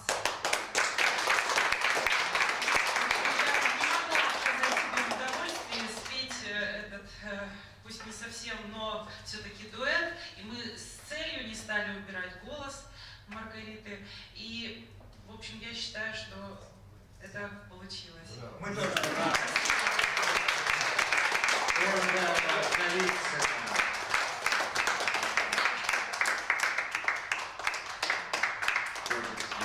Давно что-то у нас Светлана Николаевна ничего не говорила. Пожалуйста. Я тоже хочу поделиться воспоминаниями своими, какие-то факты еще сказать, которые, может быть, вы и не знаете. Действительно, вот как уже говорили, она очень любила свою родину. Весь интернет пишет о том, что она родилась в селе Зура Игринского района. Но это неправда, не верю. Она просто была там зарегистрирована по месту прописки отца. Отец у нее был. До 6 лет она жила в Глазовском районе, деревне Солдырь. Знаете, где-то в километре от городища Итага. Знаменитое городище у нас, да? Итага. Вот. Жила, мама у нее отсюда была. И она жила по маминой линии у бабушки, а мама работала в нашем районном доме культуры. И она очень любила Глазов, потому что вот с высоты Солдырской горы она смотрела на окрестности под Глазово. И вот всегда, всю жизнь она отзывалась в этом городе теплотой и нежностью. Мы, жители Глазовского района, всегда считали, что она наша, выходец из нашего района. И в начале 90-х годов провели большое шикарное мероприятие, которое прошло в режиме аншлаг. Это встреча со всеми знаменитостями, которые вышли из нашего района. И она была, в числе других, она была маленькой, но такой яркой звездочкой этого мероприятия. И когда с ней случилось несчастье, наш район тоже не остался в стороне. Мы тоже финансовую помощь оказали. И когда ей исполнилось 55 лет, 93 год, в сентябре как раз меня отправили на учебу в Москву, и администрация района дала мне партийное поручение поехать к Маргарите Николаевне Суворовой, и привезла я, притащила какой-то подарок по большому городу. Но я ее притащила. И вы знаете, она мне ни за что не отправила, не отпустила домой. Я приехала в Сокольники, там позвонила ей, ну, думаю, я сейчас поздравлю, там, ну, и чай попью, и я уйду. Ни за что. Я у нее осталась ночевать. Весь вечер мы пели, общались. Она кто-то ей звонит, говорит, ты знаешь, у меня кто? У меня такая милая внучка. Ну, действительно, мне там было 35 лет. Пусть я была милая. А муж Миша, Михаил Зимин, привез не то огурцы, не то помидоры. Но я же деревенская, и мы весь вечер между песней и беседой мы консервировали помидоры. Вот сейчас не помню, но, наверное, больше помидоры зеленые были, наверное. Понимаете? И вечер был такой теплый, вот она для меня не как звезда эстрады раскрылась, а как человек души. Вот что хотелось. Нынче летом я встретилась, нет, пообщалась, нашла ее сестру, двоюродную, ей тоже 80 лет исполнилось, они вот эти до 6 лет, они гуляли вместе, играли, дрались и так далее. Там же, на этой деревне Солдырь живет, Галина Дмитриевна, и она меня попросила, кстати, после мероприятия сказать, позвонить и сказать, как же прошло. И вот она что сказала про нее. Несмотря на маленький рост, Рита была очень шустрая, бойкая, юркая, какая-то вся мальчишеская. Но всегда пела. Ее любимой песней в те годы была песня «Лымы Тэди». Знаете эту песню, да? «Лымы Тэди». Потом я думаю, что мы это споем. А сейчас давайте на экран внимание. Сейчас на экране мы увидим запись ее исполнения. Песни «Идут белые снеги». На слова Евгения Евтушенко она посвятила Калашникову, нашему Михаилу Тимофеевичу, легендарному оружейнику, нашему земляку, и спела на открытии музея имени Калашникова.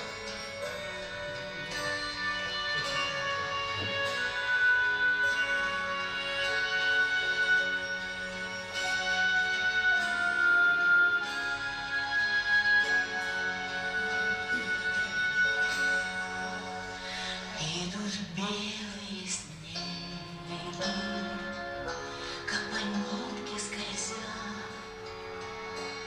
Жить и жить бы на свете мгновенно нельзя.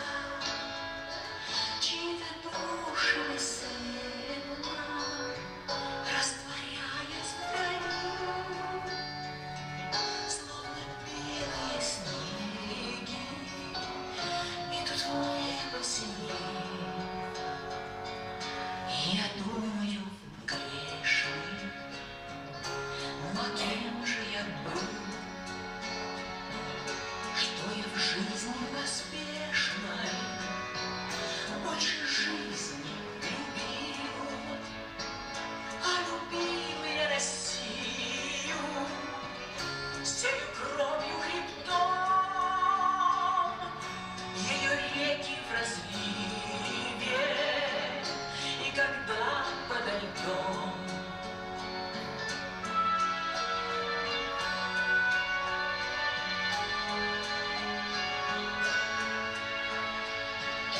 ее реки в разливе, и когда подо льдом,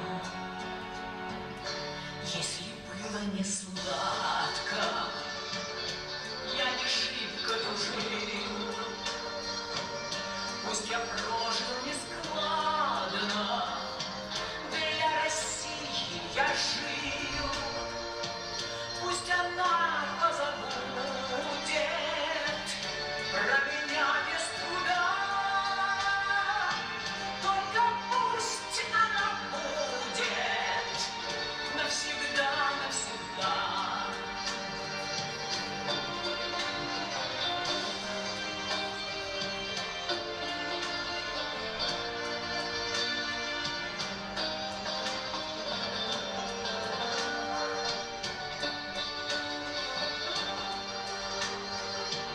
Идут снеги большие, аж до боли святые, и мои чужие,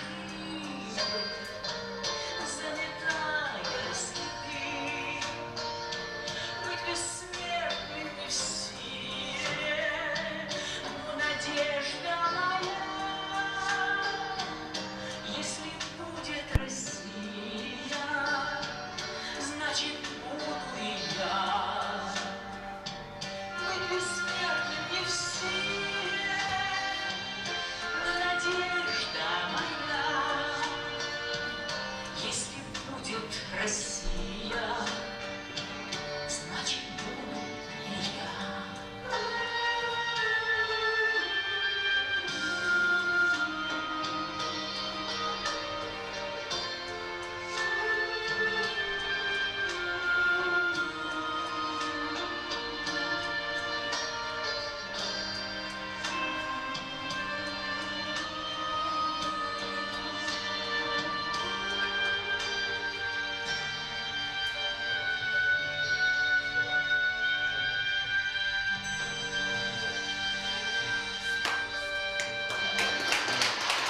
Маргарита Суворова. Как замечательно. Дело в том, что, вы знаете, я так волновался перед этим, как это будет сочетаться в этом самом зале, где еще нет такого опыта проведения всяких встреч, но совершенно блестяще справился со своей ролью наш и видео, и звукооператор Евгений Веретенников. Давайте ему поаплодируем. И не просто поаплодируем, а позовем сюда. Потому что он председатель молодежной секции, да, представительства Удмуртии, кажется, вот так примерно. Да, Женя? И он мне только что по секрету сообщил, что у него есть что сказать собравшемуся народу. Евгений Веретенников. Добрый вечер, дорогие друзья. Я буквально пару слов хочу сказать то, что имя Маргариты Суворовой, оно не останется где-то вот там вот среди вашего поколения и так далее. Она будет жить дальше в наших сердцах молодежи и будущего поколения. Поэтому именно в этот вечер я хочу сказать то, что это имя никогда не покинет сердце удмуртов. Всех памятной даты. Спасибо, дорогой Женя. Очень ценные слова. Дать слово, то есть спеть песню Натальи Цыгар, с такой, знаете, жизнеутверждающая песня. Давай споем, слушайте слова. Ради этого стоит жить. Музыка Вячеслава Добрынина, стихи Леонида Дербенева. Из репертуара Маргариты Суворовой.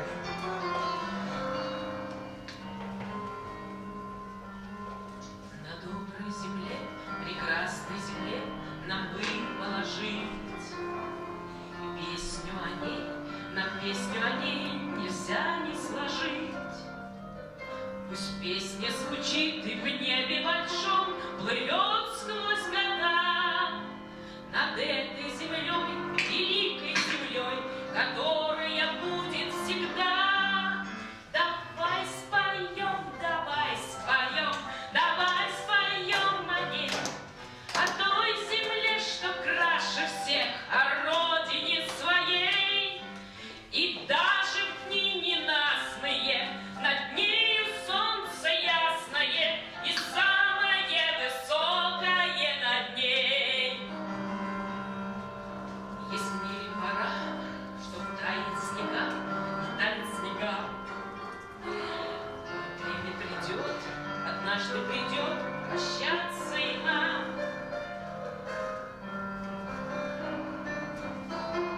Рассвета и тьмы, и в песне своей с любимой землей повек не расстанемся мы. Давай споем, давай споем, давай споем о ней, о той земле, что краше всех, о родине своей. Давай споем, давай споем, давай споем, давай споем о том, что... И еще сейчас вместе уже.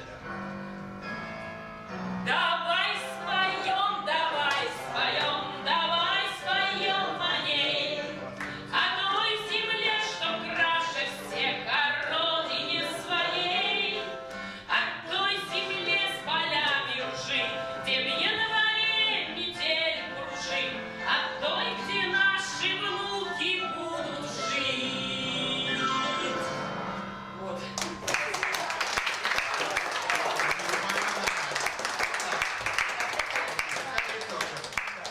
Еще хотел слово взять Так. большой начальник. Не давать микрофон. Марина. Итак, сейчас я представлю его. Вице-президент Удмуртского землячества и руководитель Национального культурного общества ГЕР Николай Георгиевич Подсидерцев. Женя, ему слово.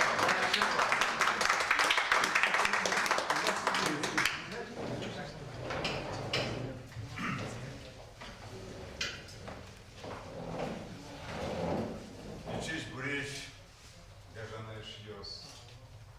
Licești Burești, Etемân, Думокунос. Licești Burești, Тумнами Моншуичко, Ваньмазлы, Тацелых Камынкалых. Добрый вечер, дорогие друзья. Добрый вечер. Сегодня у нас очень хороший большой праздник. Но, к сожалению, здесь нет руководства нашего удмуртского землячества. Но почетный президент Удмуртского землячества, почетный президент Удмуртской республики, генерал-полковник Маев просил меня передать слова благодарности всем здесь организаторам, творческим людям Москонцерта и, конечно же, руководству Оспредства и вам всем за такой творческий теплый подход к нашей землячке Маргарите Николаевне. Когда ей исполнялось день рождения, Маев только говорил мне: Коля, не забудь цветы. У меня уже шампанское в машине. Мы ехали в Сокольники, к ней в квартиру. А где-то Оля же должна была быть, даже Оля не приехала. И она радостно вместе с Олей встречали в квартире. Сергей Александровича Маева она называла мой братик Сережа. Вот так же она очень душевно ко всем относилась. И ко мне, Коля, сынок. Вы уже, говорится, и это самое не забыли. И вот так вот, теплый такой вот, в таких теплых коротких встречах, она вот, такая маленькая женщина, но она готова была обнять все землячество, всех удмуртов, всю Удмуртию. У нее было большое сердце, большая душа. Поэтому лично, как руководитель Национального культурного общества ГЕР и как вице-президент Удмуртского землячества, я еще раз хотел бы всем передать большие такие вот пожелания по творчеству вашей деятельности. Вот сегодня я очень хотел поблагодарить бы еще и, у нас 3 вице-президента. Наш президент Удмуртского землячества тоже здесь нет его. Он тоже генерал. Сейчас он в Сирии по долгу службы. Второй человек в ВДВ России. Это Маргарита Родионовна Сеченко. Без нее невозможно организовать ни одну.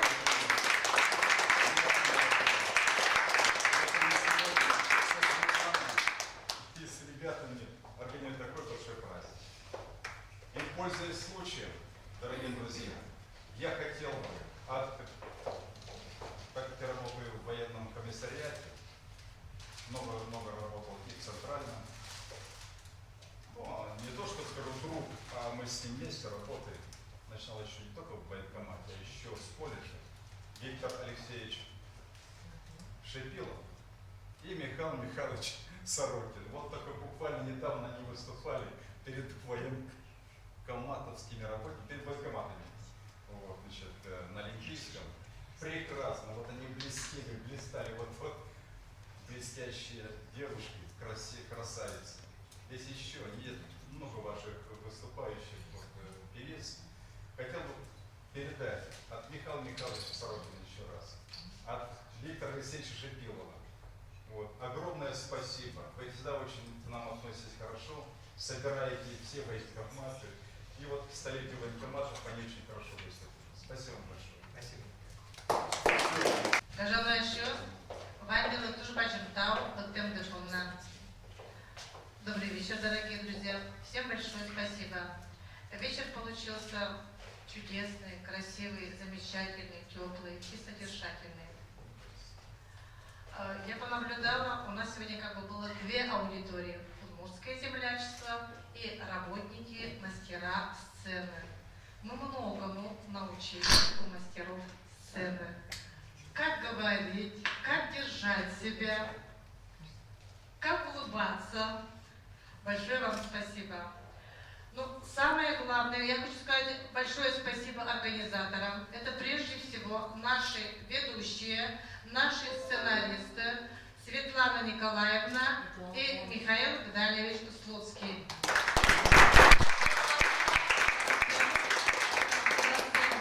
Пожалуйста, на сцену.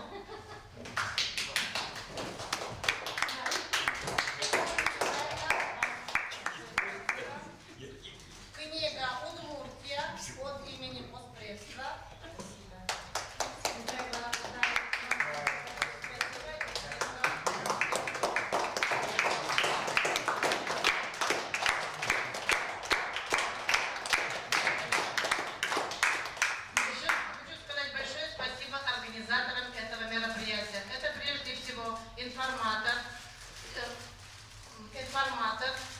Лида Осипова, которая оповещает о мероприятиях по электронной рассылке и в социальной сети ВКонтакте. Лида Осипова.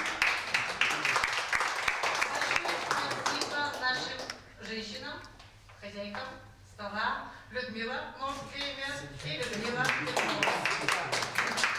Большое спасибо нашим операторам Алексею Мужчину,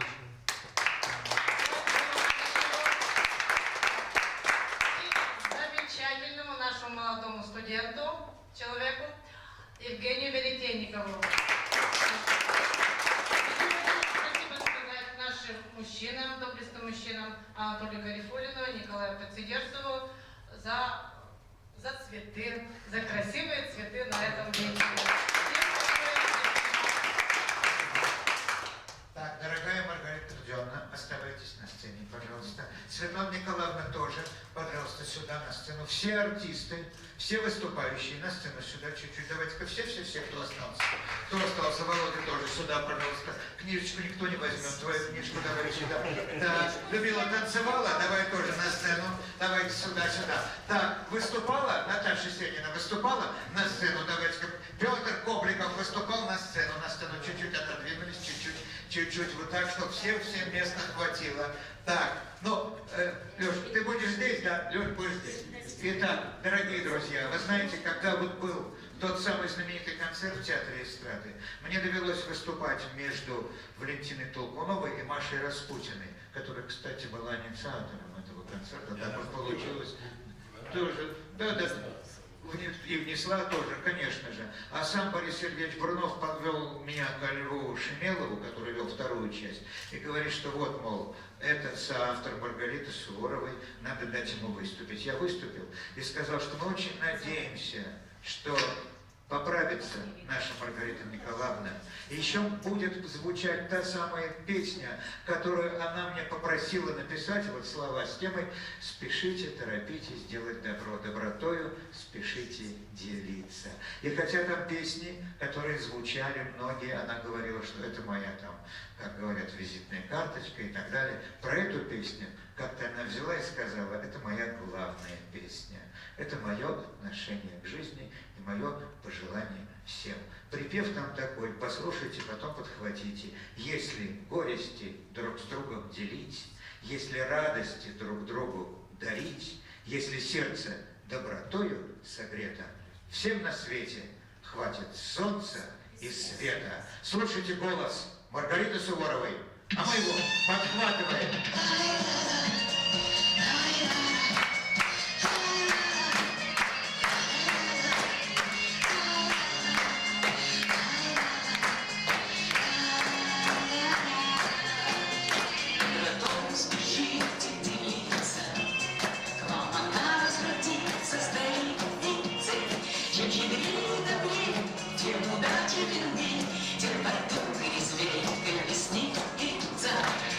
Если горести друг с другом делить,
Дорогие друзья, спасибо всем, кто здесь сидел, кто был на сцене, кто всей душой вспоминал нашу дорогую Маргариту Суворову. А впрочем, если хотите, давайте-ка, вы просили удмуртскую песню, ну давайте, пусть народ послушает.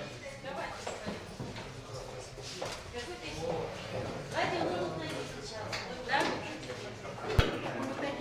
Кто знает слова? Вы выдали.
Куча,